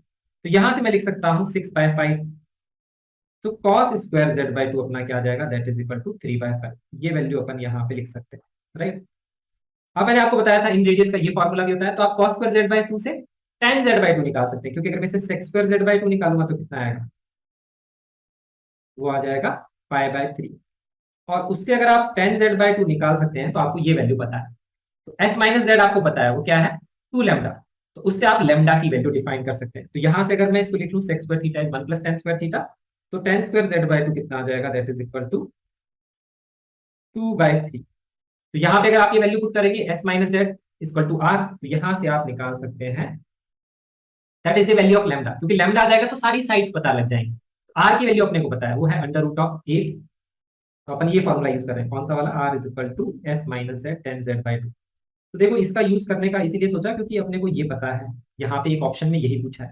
तो s माइनस जेड अपना कितना है, दैट इज 2 लैम्डा, और r अपना कितना है, √8/√3। और tan z/2 देखेंगे तो वो कितना है, √2/√3। यहां से अपन ने ये वैल्यू पुट कर दी। तो अब अगर आप देखेंगे तो यहाँ से √3 कैंसिल, √2 से √8 कैंसिल करेंगे तो √4। तो ये 2 = 2 लैम्डा आ जाएगा, तो लैम्डा की वैल्यू आ जाएगी 1। ऐसे आप लैम्डा की वैल्यू निकाल सकते हैं 1।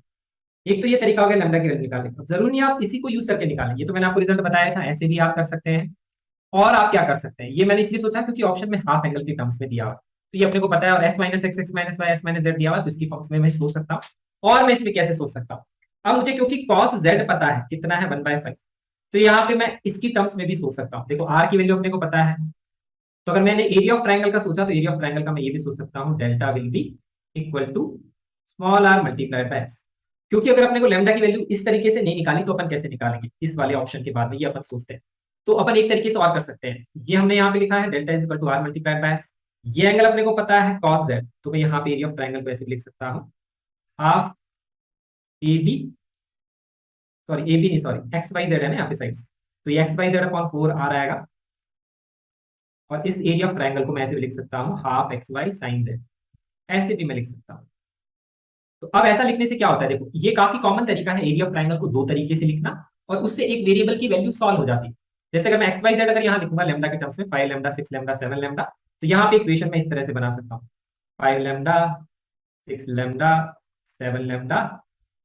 लेकिन अब अपने को आर भी नहीं पता नीचे वाला, तो उससे अपना फायदा होगा नहीं, लेकिन एरिया ऑफ ट्राइंगल तो अपन निकाल सकते हैं लेमडा के टर्म्स में। देखो क्या आएगा वो, अगर मैं यहाँ लिखना चाहूंगा तो क्या आएगा, एरिया ऑफ ट्राइंगल आ जाएगा half x multiplied by y. X multiplied by क्या है, ये है 30 lambda square multiplied by sine z. Cos z अगर 1/5 है तो साइन जेड कितना हो जाएगा, that is 1 minus cos square z का रूट, तो 1 माइनस 1/25, तो ये हो जाएगा अंडर रूट ऑफ 24/5। और जो एरिया ऑफ ट्राइंगल है उसको अपन ऐसे भी लिख सकते हैं, एरिया ऑफ ट्राइंगल को अपन आर मल्टीप्लाइड बाय ऐसे लिख सकते हैं, तो इसको मैंने ऐसे लिखा, और इसको मैं ऐसे भी लिख सकता हूँ। तो यहाँ पे इसको मैं इससे इक्वेट कर सकता हूँ, उससे अपना फायदा क्या, उससे अपना लैम्डा आ जाएगा, क्योंकि अगर मैं इसको इस तरह से लिखना चाहूंगा आर मल्टीप्लाइड बाय, तो आर की वैल्यू अपने को पता है अंडर रूट ऑफ 8/√3, ये आ जाएगा। और एस अपना क्या है, एस अपना है 9 लेमडा, अपनी यहाँ पे ये वैल्यू आ जाएगी। तो अगर आप इससे भी सॉल्व करेंगे तो आपका लेमडा 1 ही आएगा, आप कैलकुलेशन करके देख लेना, क्योंकि 8 3 जा 24, ये 3 यहाँ चला जाएगा तो ये 3/5 हो जाएगा, 3/5 हो जाएगा, तो ये 5 6 जा 30, और 6 मल्टीप्लाइड बाय 380 अपॉन 2 9, यहाँ पे भी 9 है, तो आपको यहाँ से भी लेमडा की वैल्यू 1 मिलेगी। ये मैं आपको लेमडा की वैल्यू को निकालने के दूसरा तरीका बता रहा हूँ, तो दो तरीके हो सकते हैं, this is your method to find lambda, this is your method 1 to find lambda. फॉर्मूले आपको जितने बताए उतने ध्यान होंगे, तो आप ऐसे भी कर सकते हैं, ऐसे भी कर सकते हैं, but this is a very common way to solve the questions, कि एरिया ऑफ ट्रायंगल को डिफरेंट तरीके से लिख के इक्वेट करते हैं, इसकी टर्म्स में, इसकी टर्म्स में, इसकी टर्म्स में, और उसमें से क्या होता है जनरली एक तीसरी चीज की वैल्यू आ जाती है जो अपन निकाल रहे होते हैं।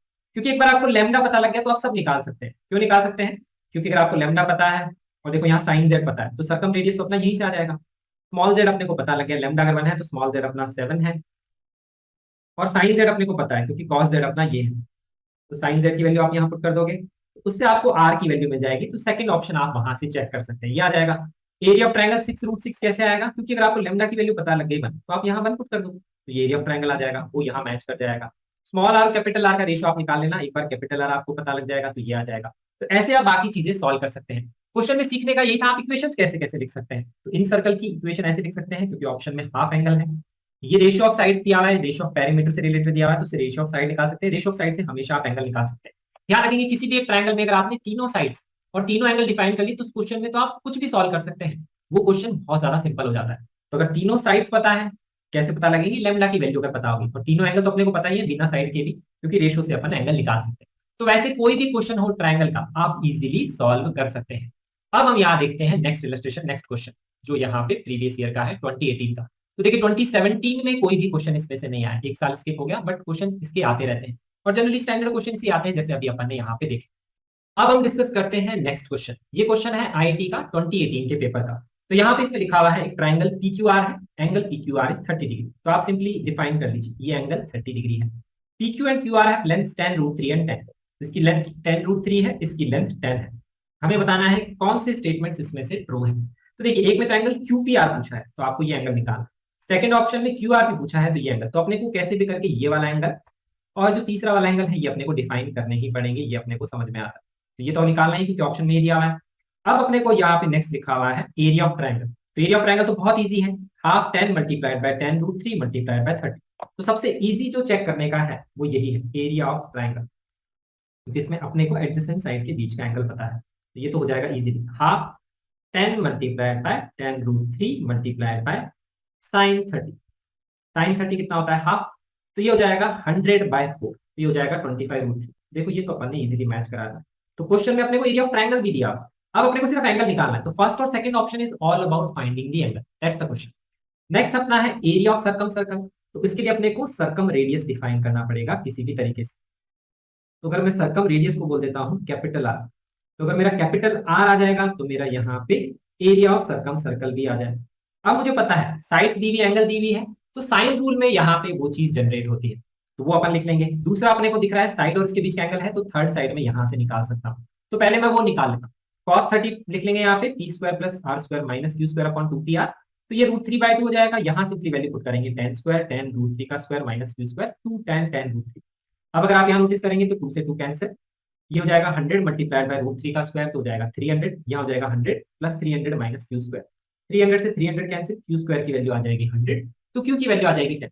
तो अपन ने थर्ड साइड भी यहाँ पे निकाल ली, ये भी वैल्यू क्या है 10 के बराबर है। तो अब देखिए अपने को एंगल निकालना ही पड़ा, ये भी 10 है ये भी 10 है, तो ये भी एंगल कितना होगा 30 डिग्री, क्योंकि आइसोसेलेस ट्रायंगल है। तो अब ये 30 है तो ये एंगल कितना होगा 60 और ये हो गया 120 डिग्री। तो अपने को कुछ सॉल्व करना पड़ा, कुछ सॉल्व नहीं करना पड़ा। तो देखो ये 120 डिग्री है, ये 45 नहीं है 30 है, तो आंसर अपना ऑप्शन 2 डायरेक्ट आ गया। अपन ने कुछ भी नहीं किया। अब देखो कितना सिंपल हो गया, ऑप्शन 2 तो हो गया। अब सर्कम सर्कल का एरिया लिखना है, तो सर्कम रेडियस अगर r है तो एरिया अपन लिख लेंगे पाई r स्क्वायर।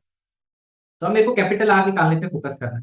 तो जब भी अपने को लिखी हुई है साइड, तो अपन उससे क्या क्या इक्वेशन लिख सकते हैं वो अपन यहाँ लिखते हैं। और रेडियस ऑफ इन सर्कल लिखना है तो होता है r equal to delta upon s। तो रेडियस ऑफ इन सर्कल अगर मैं लिख लेता हूँ स्मॉल r, वो होता है area of triangle upon sides का। तो अब ये वैल्यू देखो इजी, एरिया ऑफ ट्रायंगल अपने को पता है 25√3। ये वैल्यू लिखना बहुत इजी है अपने लिए, बिकॉज दिस इज 25√3 और सम ऑफ साइड्स अपने को पता है यहाँ पे कितनी है 10 प्लस 10 प्लस √3। तो बस 10 प्लस 10 प्लस √3 10 प्लस 10 प्लस 10√3। तो ये वाला ऑप्शन 3 तो अपना फटाफट चेक हो गया, तो 2 भी चेक हो जाएगा, ऐसे 3 चेक करेंगे तो वो भी आपका मैच कर जाएगा। फर्स्ट ऑप्शन तो अपने को पता ही लग गया था, रॉन्ग था क्योंकि एंगल डिफरेंट था। अब बच गया सिर्फ ये सर्कम रेडियस। तो उसके लिए अपन क्या लिख सकते हैं, तो सर्कम रेडियस के लिए अपने को फॉर्मूला पता है, एरिया ऑफ ट्रायंगल से भी होता है AB से अपॉन 4r। तो सर्कम रेडियस वहां से भी लिख सकते हैं और साइन रूल से भी लिख सकते हैं, P upon sine equal to Q upon sine equal to R upon sine R equal to 2r, ऐसे भी लिख सकते हैं। और जो सर्कम सर्कल की रेडियस है वो R ऐसे भी लिख सकते हो, R is equal to ABC/4 delta. या अगर मैं यहाँ लिखूंगा तो मैं लिखूंगा PQR/4 डेल्टा। देखो वही फॉर्मूले वापस यूज आ रहा है। अब अगर मैं PQR की वैल्यू डिफाइन करूंगा, PQR क्या है यहाँ पे length of sides 10 10 10√3, area of triangle पता है तो ये वैल्यू आ जाएगी। तो ये फोर्थ ऑप्शन भी आपका सॉल्व हो जाएगा, वो मैच कर जाएगा। तो ऐसे सॉल्व कर सकते हैं। तो यहाँ पे अपन ने इसको सॉल्व कर लिया इस क्वेश्चन को, लेकिन इसमें अपना सॉल्व एक्चुअली हुआ कैसे। ये वाली जो साइड थी Q, ये अपोजिट साइड E के बराबर आ गई थी 10। तो ये एंगल अपन ने लिए निकालना इजी था क्योंकि अपोजिट एंगल्स इक्वल होंगे। अगर सपोज यहाँ ये वैल्यू 10 की जगह 5 आ जाती तो फिर अपन कैसे सॉल्व करते। तो अगर ये 5 आ जाता तो अपन क्या करते, कोसाइन रूल लगा के ये वाला एंगल निकाल लेते, फिर ये आ जाता तो ये निकाल लेते, तो वैसे सॉल्व कर लेते। ये तरीका है। और अपन चाहते तो इसको भी लगा सकते थे, अगर क्वेश्चन में अपने को ये दिया हुआ है तो अपन ये भी लगा सकते हो, नेपियर्स रूल लगा सकते हैं। नेपियर्स रूल का भी मैं यूज यहाँ पे बता देता हूँ। तो यहाँ पे और भी तरीके से इसको एनालाइज करते हैं, सॉल्व कर सकते हैं, तो वो देखते हैं। अगर मैं यहाँ पे इक्वेशन बनाऊंगा तो मुझे दिख रहा है 10 upon sine t. Sine t अपने को अगर नहीं पता है तो इसको साइन टी ही लिखते। क्यू अपना हो जाता है tan√3 अपॉन साइन क्यू। मैं देख रहा हूँ क्या क्या इक्वेशन लिख सकता हूँ अगर अपने को नहीं पता है। साइन क्यू, क्यू अपना tan√3, क्यू तो अपने को पता ही नहीं था क्वेश्चन में, q upon sine q. Q sine q कितना है साइन 30। और यहां से अगर मैं लिखता तो मैं लिखता आर अपॉन आर, अपने को पता है tan√3 अपॉन साइन आर। और ये जो है यहाँ पे सर्कम रेडियस, इसको आर लिखने की बजाय R1 लिख लेते हैं ताकि कंफ्यूजन नहीं हो। तो ये मैंने लिख लिया आर, और ये जो सर्कम रेडियस इन रेडियस इसको स्मॉल r1 लिख लो ताकि कंफ्यूजन नहीं। तो ये मैं इस तरह से लिखता इक्वल टू 2r1। अब अगर अपन यहाँ देखते तो अपन क्या निकाल सकते हैं, इसमें एक चीज पता है, इसमें एक चीज पता है, इसमें एक चीज पता है। तो अपने को कैसे भी करके एक एंगल या दूसरी साइड तो चाहिए। तो क्यू हमने ऑलरेडी निकाल लिया था 10। तो देखो अगर आपका क्यू ऑलरेडी निकल गया था यहाँ 10, तो क्यू को तो अपन को पुट करना ही, क्योंकि कोसाइन रूल तो अपने को लगाना ही है। तो इतना मैं लगा था। अब इससे आप क्या निकाल सकते हैं, देखो साइन पी अपन यहाँ से भी निकाल सकते हैं। साइन पी कितना आएगा साइन 30, तो पी आ जाएगा 30। ऐसे भी आपको एंगल निकाल सकते हैं साइन रूल से। अगर सपोज मान लेते ये साइड कुछ आ जाती, उसके बाद में हम ये लगा के भी बाकी एंगल्स निकाल सकते हैं ऐसे, और साइन आर निकाल लेते तो आ जाता है दैट इज √3/2। तो उससे आपका आर एंगल भी आ जाता, नहीं तो आर एंगल अपन ऐसे भी निकाल सकते हैं, sum of all angles of a triangle is 180 degree. तो यहाँ से आर 60 डिग्री आ जाता, ऐसे भी अपन सॉल्व कर सकते थे इस क्वेश्चन को। अब मैं आपको एक और तरीका बताता हूँ नेपियर्स रूल, उसको अपन कैसे यूज कर सकते हैं कि उसको अभी तक अपन ने यूज करके देखा नहीं। तो इसको भी यूज किया जा सकता है अगर मेरे को एडजेसेंट साइड और उसके बीच का एंगल पता है। तो इसमें अगर मैं लिखता तो मैं लिखता r plus p upon r minus p is equal to tan of r plus p by 2 upon tan of r minus p by 2। अब आर प्लस पी अपना कितना एंगल, आर प्लस पी हो जाएगा 180 minus 30, sorry r plus p हो जाएगा are plus p हो जाएगा 180 minus angle Q, यही हो जाएगा ना। हाँ, this will be the angle. तो यहाँ पे कितना आ जाएगा, क्योंकि ये अगर अपने को 30 दिया हुआ है तो इसको tan r plus p by 2 को अपन क्या लिख सकते हैं, इसको अपन 180 माइनस एंगल क्यू लिख सकते हैं। तो इसको अपन एंगल क्यू बाई 2 भी लिख सकते हैं कॉट ऑफ। तो इसको अपन ऐसे भी यूज कर सकते थे, this is also cot 15 degree. और कॉट 15 आपको पता होगा दैट इज 2 प्लस √3 होता है, या इसको अपन √3 प्लस 1 अपॉन √3 माइनस 1 भी लिखते हैं। ये वैल्यू आपको ट्रिग्नोमेट्री के हिसाब से पता होनी चाहिए। R plus p upon r minus p अगर आप लिखेंगे तो देखिए यहाँ पे क्या है, आर प्लस पी कितना हो जाएगा that is tan √3 plus 10 upon में आ जाता है tan √3 माइनस 10। इस तरह से भी अपन इसको सॉल्व करने का सोच सकते हैं। इज इक्वल टू cot 15 कितना हो जाएगा, √3 + 1/√3 - 1, और नीचे आ जाएगा यहाँ पे 1/tan(r - p/2). तो यहाँ पे अगर आप नोटिस करेंगे तो ये tan √3 + 1 कैंसिल और ये tan भी कैंसिल, तो ये 1 आ जाएगा। तो यहाँ से आ जाएगा आपका tan(r - p/2) इज 1।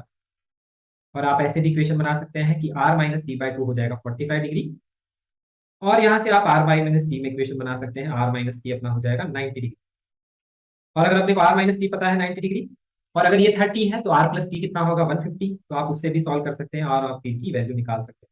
तो ये भी एक तरीका है, इसको सॉल्व करके भी you can find r and p। ऐसे भी सॉल्व कर सकते हैं। तो इस तरह से नेपियर्स रूल से क्या निकलता है, रिमेनिंग दो एंगल का डिफरेंस का हाफ निकल जाता है। तो वो भी कभी कभी काम में आता है अगर रिमेनिंग दो एंगल का सम आपको पता है तो। इस तरह से इसको सॉल्व कर सकते हैं। तो देखो अपन ने सारे तरीके देख लिए, ये तरीका देख लिया, ये तरीका देख लिया। अगर ये पता है तो इससे भी अपन सर्कम रेडियस निकाल सकते हैं, इससे भी निकाल सकते हैं, डेल्टा बाय एस भी कर सकते हैं। अब मैंने R1 की जो वैल्यू है s - x s - p tan p/2 नहीं लिखा, क्योंकि p/2 हाफ वाला एंगल वो अपने को नहीं पता। नहीं तो आप उससे भी कर सकते हैं, जो R1 की वैल्यू आप उससे भी लिख सकते हैं। R1 की वैल्यू अगर मेरे को लिखनी थी दैट इज, तो मेरे को एंगल Q पता है, तो इसको मैं ऐसे भी लिख सकता हूँ s - q tan of q/2, ऐसे भी लिख सकता हूँ। और Q अपने को पता है 30 डिग्री, तो tan 15, और s - q क्या होगा, टोटल का जो पैरामीटर उसका हाफ -10, ऐसे भी लिख सकते हैं R1। ये भी फॉर्मूला ध्यान रखेंगे। These are the different way to analyse and solve this question. तो ये तरीका है। तो देखेंगे बहुत सिंपल क्वेश्चन था ये, this was the easiest of them all. But question में ज्यादा कुछ नहीं है। पिछले क्वेश्चन में भी sine rule, cosine rule, Napier's rule, तो ये तो हमने यूज भी नहीं किया, इसका जरूरत भी कम ही पड़ती है। बाकी mostly sine rule, cosine rule और ये जो सर्कम रेडियस की फॉर्मूले थे, इसी टाइप के क्वेश्चन होते हैं, वो इजीली सॉल्व हो जाते हैं। ये हमारा IIT 2018 का क्वेश्चन। अब हम देखते हैं next question, that is IIT 2019 का क्वेश्चन। ये काफी अच्छा क्वेश्चन फ्रेम किया गया था, multiple choice from properties of triangle. तो अब देखो यहाँ पे इस क्वेश्चन में लिखा हुआ क्या है। क्वेश्चन में लिखा हुआ है in a non right angle triangle PQR, PQR denote the length of sides of opposite to angle PQR। तो ये मैंने यहाँ लिख लिया, हमेशा डायग्राम बनाएंगे। The median from R meets the side PQ at S। तो यहाँ से आपकी जो मीडियन है, मतलब अपोजिट साइड को इक्वल पार्ट में डिवाइड करने वाली लाइन, ये S पे मीट करती है। The perpendicular from P meet side QR at E। यहाँ से परपेंडिकुलर ड्रॉ किया तो वो QR को E पे मीट करती है। RS and PE intersect at O। ये जो लेंस है RS और P, ये O पे इंटरसेक्ट कर रहे हैं, ये हमें क्वेश्चन में दिया हुआ है। आगे अपने को लिखा हुआ है P की लेंथ √3 है, Q की लेंथ 1 है, and the radius of circum circle of triangle PQR equals 1। ये भी अपने को दिया हुआ है, रेडियस ऑफ सर्कम सर्कल। तो R1 उसको लिख लेता हूँ, क्योंकि PQR है, कंफ्यूजन नहीं, तो उसको R1 लिख लिया मैंने, दैट इज इक्वल टू 1। तो हमें बताना है कौन सा ऑप्शन सही है। अब यहाँ पे जो क्वेश्चन फ्रेम किया गया था, इसमें दो ऑप्शन बहुत इजी है, दो ऑप्शन थोड़े से समझने में डिफिकल्ट है, इसमें आपको सोचना पड़ेगा। बट हमेशा ध्यान रखें कि जो भी मल्टीपल चॉइस का क्वेश्चन आता है, एक से ज्यादा करेक्ट ऑप्शन होते हैं, जनरली उस क्वेश्चन को पूरा नहीं छोड़ना चाहिए। ऐसे वाले प्रॉपर्टीज ऑफ ट्रायंगल में तो नहीं छोड़ना चाहिए, क्योंकि इसमें कुछ ना पार्ट आपका सॉल्व हो ही जाता है इक्वेशन लिख के। एटलीस्ट उतने नंबर तो आपको लाने चाहिए। तो अगर आपका एक ऑप्शन भी सही आ गया, जैसे 1 आप निकालने में सक्सेसफुल हुए तो 1 नंबर मिलेगा, और ये निकालने में सक्सेसफुल हुए तो 2 नंबर मिलेगा। अभी तक अपन इससे कंफर्टेबल हो गए हैं। किसी भी एक ट्रायंगल में radius of circum circle, in circle निकालना अपने को पता है, साइन रूल, कोसाइन रूल। और अपने यहाँ नोटिस करेंगे दो साइड की लेंथ दी हुई, तो ये अभी तक अपन ने क्वेश्चंस भी देख लिए। कोसाइन रूल से हम यहाँ पे सोच सकते हैं, और साइन रूल से सोच सकते हैं, क्योंकि अपने को कैपिटल R की वैल्यू पता है। तो अपने को पता है कैपिटल R1 पता है, तो साइन रूल का यूज आएगा, क्योंकि इसमें आपको इसकी वैल्यू पता है, दैट इज 1। और आपको दो साइड और पता है, तो आप इजीली यहाँ पे तीनों एंगल से डिफाइन कर सकते हैं इससे। और अगर आपको दो साइड और एक एंगल पता होता तो कोसाइन रूल से आप थर्ड साइड निकाल लेते और बाकी एंगल डिफाइन कर लेते। तो ये अभी तक आपको क्लियर हो गया होगा। इसी तरह से हम क्वेश्चन सॉल्व करते हैं। अब अपन यहाँ वैल्यू पुट कर देते हैं, P की जगह √3, Q की जगह 1, R की जगह R, और यहाँ 2। तो अब आप देखो साइन P की वैल्यू कितनी आएगी, √3/2, साइन Q की वैल्यू आएगी 1/2। तो देखो दो एंगल तो अपन ने डायरेक्टली यहाँ पे डिफाइन इससे कर। अब P और Q के एंगल्स क्या क्या हो सकते हैं, तो ध्यान रखेंगे, अगर मैं P के हिसाब से यहाँ पे एंगल लिखूंगा तो साइन P √3/2 का हो सकता है। तो P की वैल्यू अगर फर्स्ट क्वाड्रेंट में हो दैट इज 60 डिग्री, या P की वैल्यू सेकंड क्वाड्रेंट में हो दैट इज 120 डिग्री। इसी तरह से अपन Q को डिफाइन कर सकते हैं दो तरीके से। साइन Q अगर हाफ होगा तो Q 30 डिग्री हो सकता है, या Q 150 डिग्री हो सकता है।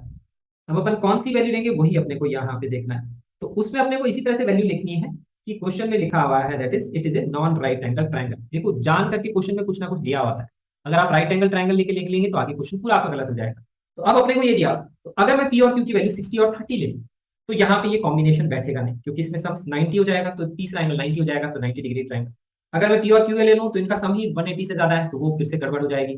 और अगर आप P और Q की वैल्यू ये ले लेंगे तो भी 180 से ज्यादा है। तो परफेक्ट कॉम्बिनेशन यही है कि P 120 होगा, Q 30। सिर्फ यही पॉसिबिलिटी यहाँ पे रहती, तो इससे अपने दो एंगल आ जाएंगे। और अगर अपने दो एंगल आ गए तो अपना तीसरा एंगल आ जाएगा, दैट इज ऑल्सो 30 डिग्री। तो आर भी अपना क्या है 30 डिग्री। तो अपने को ये पता लग गया this angle is 30 degree, angle q is 30 degree, this is also 30 degree, और angle p is 120 degree, this is also 120 degree. ये तो अपने को डिफाइन करना ही था, ये अपने डिफाइन कर लिया यहाँ पे। और अपना स्मॉल आर अगर आप निकालेंगे तो वो कितना आएगा, साइन आर की वैल्यू अपने को पता है साइन 30 हाफ, तो स्मॉल आर की वैल्यू आ जाएगी। तो ये अपन ने यहाँ पे डिफाइन कर, इस ट्राइंगल के बारे में अपने को ये चीजें पता लगी। तो इस ट्राइंगल को देख के नोटिस करेंगे तो ये भी क्या है, एक आइसोसेलेस ट्राइंगल, ये भी 30 है और ये भी 30 है। तो देखो जान करके क्वेश्चन को ना अच्छा बनाया गया, आपको चाहता है कि वो आप एंगल्स पहले निकालो, बट आइसोसेलेस ट्रायंगल को दिमाग में रखेंगे, क्योंकि आइसोसेलेस ट्रायंगल में ये फायदा होता है कि जब आप परपेंडिकुलर ड्रॉ करते हैं तो वो अपोजिट साइड को बाइसेक्ट भी करता है। इसके अगर परपेंडिकुलर ड्रॉ कर रहे हैं आइसोसेलेस वाले ट्रायंगल के इस वाले वर्टेक्स से, जिसमें यहाँ एंगल इक्वल है, तो ये 90 डिग्री पे कट करेगा, तो इसको डेफिनेटली बाइसेक्ट करेगा। तो ये वाला जो पॉइंट है अपना ओ, क्वेश्चन में ओ दिखा हुआ है, ओ को अपन ये बोल सकते हैं O is nothing but your centroid only. वो क्वेश्चन में डिफाइन नहीं किया हुआ था क्या है, बट अब अपने को पता लग गया this is nothing but centroid. ये मीडियंस का ही मीटिंग पॉइंट है, ये अपने को यहाँ समझ में आता है। दिस इज इंपॉर्टेंट इन्फॉर्मेशन, इसको अपन आगे यूज करेंगे क्वेश्चन को सॉल्व करने में। ठीक है, जो पहला पार्ट है रेडियस ऑफ इन सर्कल, उसके लिए मेरे को पता है, ये इजी है कैलकुलेशन करना, क्योंकि रेडियस ऑफ इन सर्कल के लिए मैं डेल्टा डिफाइन कर लेता हूँ। डेल्टा है area of triangle. Area of triangle upon define कर सकते हैं ऐसे, हाफ पी क्यू साइन 30। तो अपन यहाँ पे ऐसे डिफाइन कर लेंगे, हाफ पी क्यू साइन 30।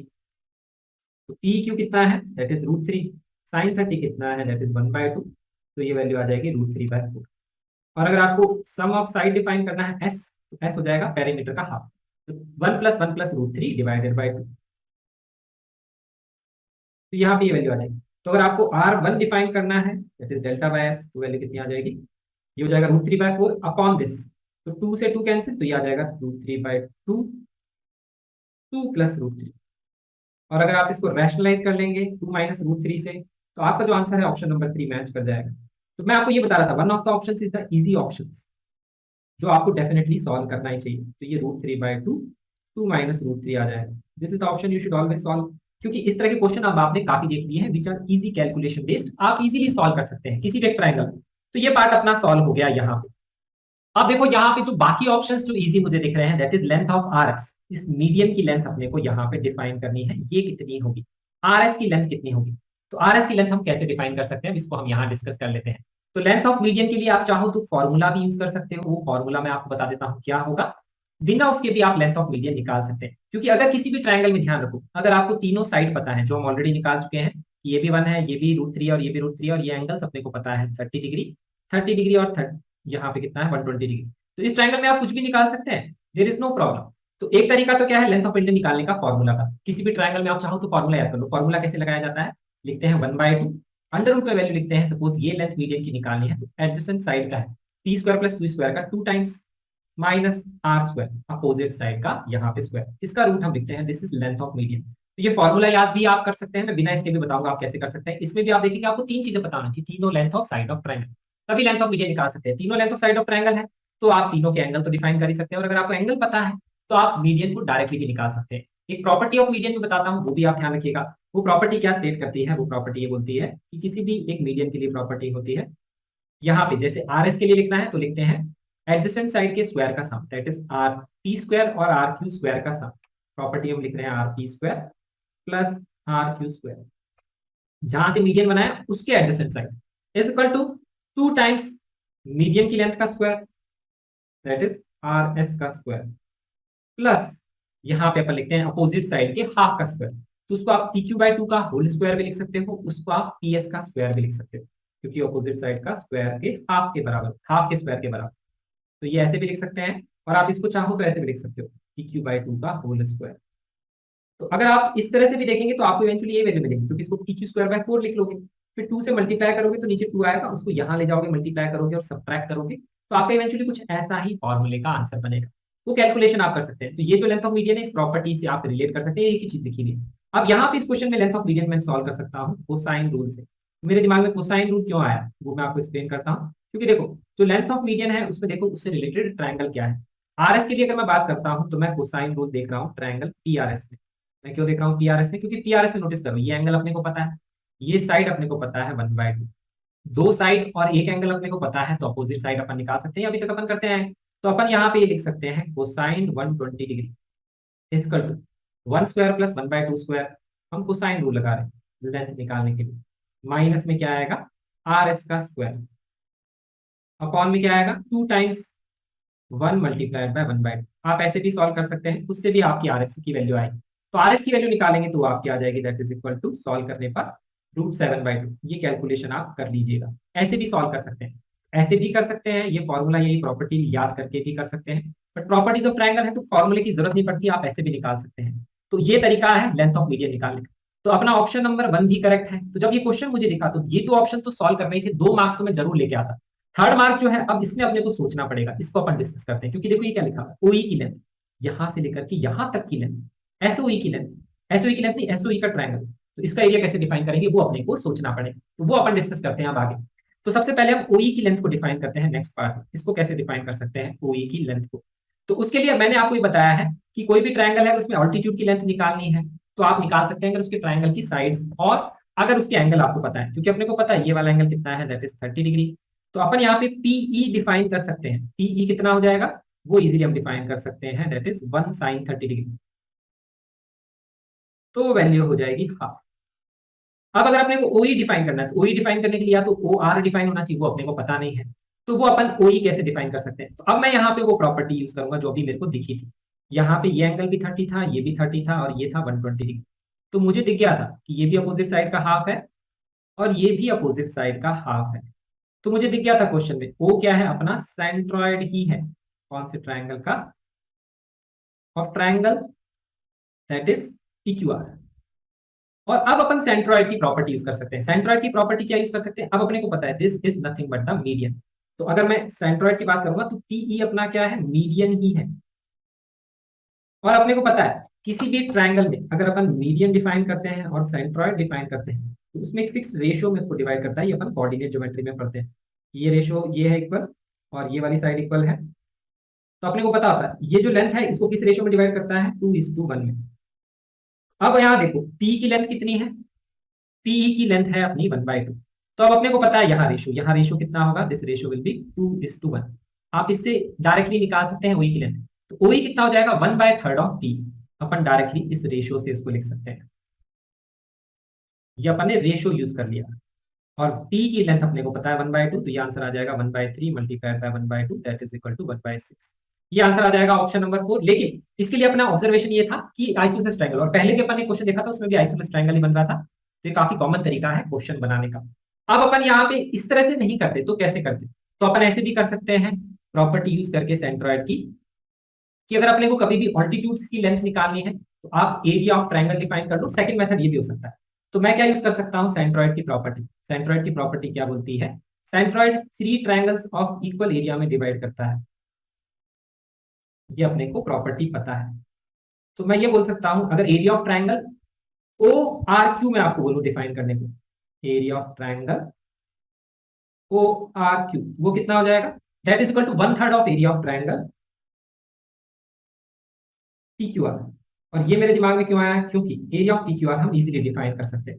और ORQ का एरिया हम कैसे लिखेंगे, half base multiplied by height. तो जैसे मैंने आपको पहले बताया था कि कभी भी ऑल्टीट्यूड की लेंथ निकालनी है तो एरिया ऑफ ट्रायंगल को half base multiplied by height की टर्म्स में लिखेंगे। तो आएगा हाफ बेस अपना √3 हो जाएगा, हाइट अपनी OE है। और एरिया ऑफ ट्रायंगल PQR क्या है, वो अगर आप लेंथ लिखेंगे तो यहाँ आएगा हाफ 1 और sin 30। ये अपन ने पहले निकाल लिया था।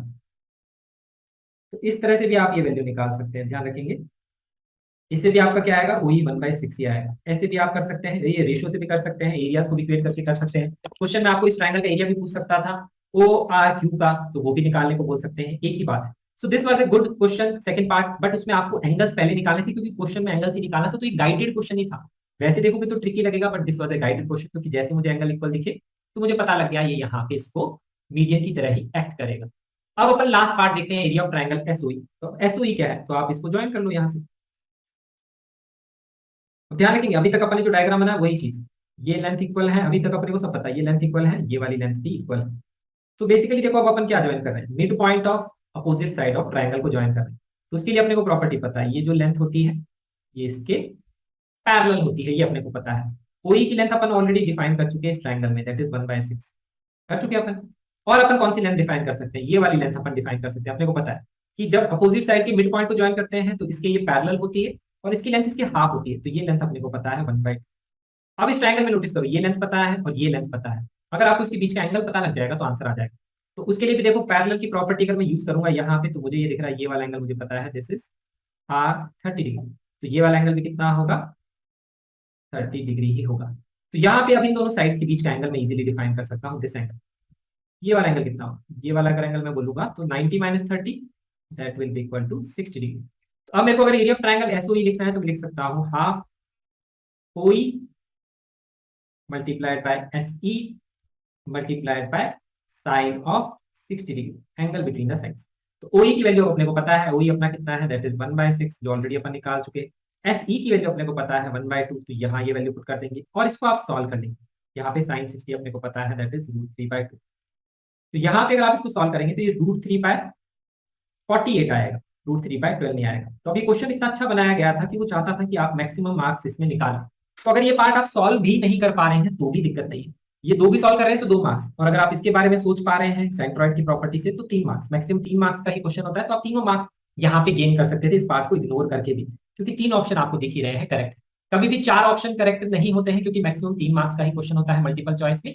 सिंगल करेक्ट ऑप्शन के लिए 1 नंबर मिलता है, 2 करेक्ट ऑप्शन के लिए 2, 3 करेक्ट ऑप्शन के लिए 3। और अगर आपने ज्यादा कोई भी इनकरेक्ट कर दिया ऑप्शन तो 0 मार्क्स नहीं मिलते, माइनस में फिर मार्क्स मिलते हैं, नेगेटिव मार्क्स -1।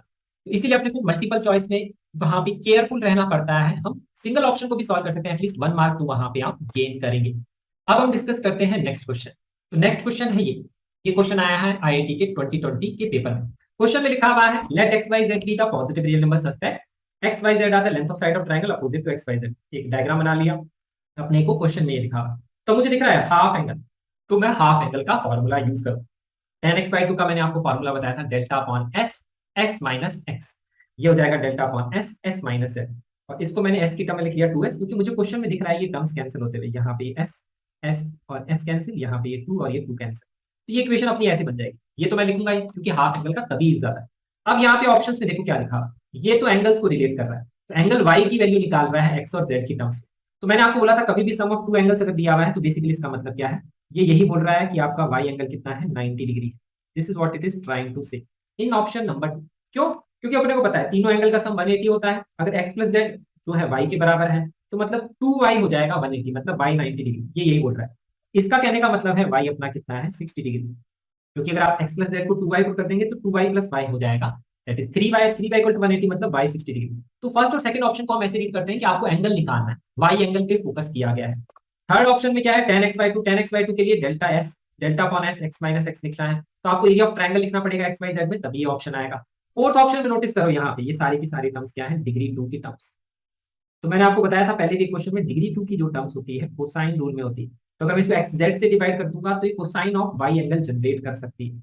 और देखो ये भी इनडायरेक्टली ये बोल रहा है कि आपको वाई एंगल ही निकाल, ऐसा ही कुछ यहाँ पे ये लिखा, तो ये भी उसी की तरफ हिंट कर रहा है। तो अपने को कैसे भी करके यहाँ से वाई एंगल निकालना पड़ेगा, ये इक्वेशन तो सॉल्व करनी ही पड़ेगी।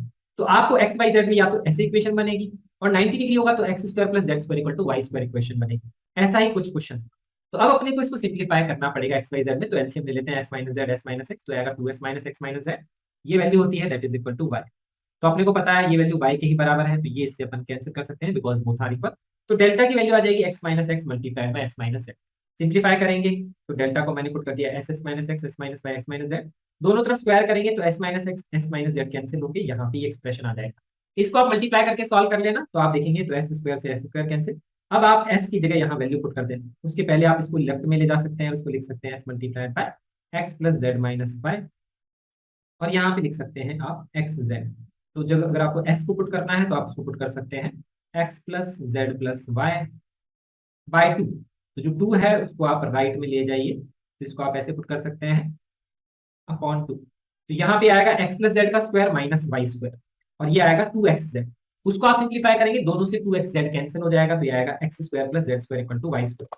तो इससे आपको पता लग गया कि y एंगल कितना होगा, 90 डिग्री ही होगा। तो इससे अपना क्लियर हो गया कि ऑप्शन नंबर 2 अपना आंसर होगा। ये होगा आंसर, ये तो होगा नहीं, ये भी रिलेशन नहीं आ रहा, तो बच गया सिर्फ ऑप्शन नंबर 3 चेक करना। तो एक ऑप्शन तो अपन यहाँ चेक कर लिया, दूसरा ऑप्शन अब चेक कर लेंगे। तो 90 डिग्री के लिए आप area of triangle easily define कर सकते हैं। तो अगर ये वहां पे वाई पे 90 डिग्री आ रहा है तो एरिया क्या हो जाएगा, half x multiplied by z, half into product of base multiplied by height, और एस की वैल्यू आप यहाँ पुट कर देंगे that is x plus Y plus z by 2, और यहाँ पे ये वैल्यू आ जाएगा x plus Y plus z by 2 minus x. उसको आप सॉल्व करेंगे तो यहाँ पे ये वैल्यू आएगी y plus z minus x by two, यहाँ ये वैल्यू आ जाएगी। अब आप इसको सिंप्लीफाई कर दो, तो अब हाफ आप देखेंगे तो देखो यहाँ पे ये टर्म कैंसिल, यहाँ पे ये हाफ कैंसिल, तो ये टू जो हाफ है ये तो यहाँ कैंसिल हो जाएगा। ये वैल्यू किसके बराबर आ जाएगी, ये वैल्यू आएगी ऊपर आएगा एक्स जेड, नीचे क्या आएगा यहाँ पे टू, टू को ले जाएंगे ऊपर, तो ये आएगा वाई प्लस जेड का स्क्वायर माइनस एक्स स्क्वायर।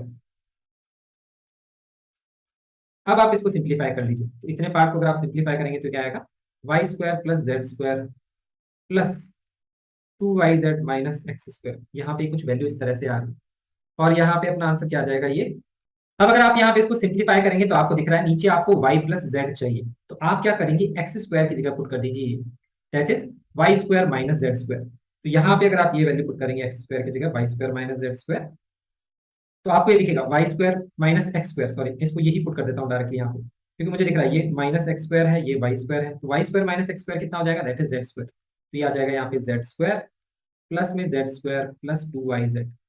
अब आप ऊपर नीचे कैंसिल करेंगे, जेड जेड कैंसिल हो जाएगा, ऊपर से टू टू भी कैंसिल हो जाएगा, तो x upon y plus z आ जाएगा, जो ऑप्शन नंबर 3 से मैच कर जाएगा। तो आगे अपन इस क्वेश्चन को ऐसे सॉल्व कर सकते हैं। तो ये हाफ एंगल का एक क्वेश्चन देखा जिसमें हमने यही फॉर्मूला यूज किया, ये भी मैंने बताया था इंपॉर्टेंट फॉर्मूला हो जाता है अगर हाफ एंगल पे ही क्वेश्चन आता है। अब हम देखते हैं नेक्स्ट क्वेश्चन। तो नेक्स्ट क्वेश्चन है ये आईटी के 2021 के पेपर में आया है। ये तो काफी सिंपल क्वेश्चन है, तीन साइड दी हुई है A B B C A c. तो अगर तीन साइड पता है तो हमें पता है तीनों एंगल निकाल सकते हैं कोसाइन रूल से, cos a cos b cos c आ जाएगा, तो cot a cot b cot c आ जाएगा, तो ये आंसर आ जाएगा। बट ऐसे क्वेश्चन में तीनों एंगल निकालने की जरूरत नहीं पड़ती है, आप इसको पहले सिंप्लीफाई भी कर लीजिए, क्योंकि हमें पता है कि cos a cos b cos c की वैल्यू अगर सिंपल नहीं आएगी तो कैलकुलेशन बढ़ जाएगी, आप वैसे कर सकते हैं। दूसरा तरीका क्या है, मैं इसको कोसाइन को साइन में दोनों में चेंज कर लेता हूँ। तो मेरे दिमाग में ये भी आता है तीनों साइड से हैं, या फिर कोसाइन रूल भी आता है, ये भी आता है। पहले इसको मैं सिंप्लीफाई कर लेता हूँ। तो cos a upon sine a, cos c upon sine c, cos b upon sine, ये एलसीएम आएगा cos a sin c plus sin a cos c upon sin a sin c, ये cos b upon sin b आएगा। ये value हो जाएगी cos a sin c sin a cos c, that is sin of a plus c। Sine of a plus c में a plus सी को आप put कर सकते हैं 180 माइनस बी। मैंने आपको बताया जब भी दो एंगल का सम जनरेट होता है उसका मतलब तीसरा एंगल आपको पुट करना है। दिस इज साइन बी, तो ये sine square b upon sine ए साइन सी, ये आ जाएगा। और ये मैंने आपको बताया था डिग्री टू सब कुछ साइन में है, तो इसको बी स्क्वायर अपॉन ए सी भी लिख सकता हूँ, ये मैंने आपको साइन रूल में आगे डिस्कस किया। ये हो जाएगा 1 upon cos of b. Cos b की वैल्यू अगर हम पुट करेंगे अब ये फॉर्मूले से, क्योंकि अब अपने को यहाँ पे लिखना ही पड़ेगा c square plus a square minus b square upon two a c. तो अगर आप यहाँ देखेंगे तो ये वैल्यू से कैंसिल आउट हो जाएगी, तो अब अपना ये एक्सप्रेशन आ जाएगा। तो अब अपना ये एक्सप्रेशन आ जाएगा टू पर, अब सिंपली वैल्यू पुट कर दीजिए बी ए और सी की, और इसको सिंप्लीफाई करके सॉल्व कर लेंगे तो आंसर आ जाएगा टू। तो ऐसे सिंपल क्वेश्चन बनाए जाते हैं, मोस्ट ऑफ द क्वेश्चन इसी लेवल के और इसी टाइप के आते हैं एग्जाम में। Sine rule, cosine rule, radius of circum circle, radius of in circle, उसका रेशियो, हाफ एंगल में relation, these are the most important formula. ये आपको क्लियर होनी चाहिए प्रॉपर्टीज ऑफ ट्रायंगल में, तो आप एग्जाम में क्वेश्चन अटेम्प्ट कर पाएंगे, आसानी से उसको सॉल्व कर पाएंगे।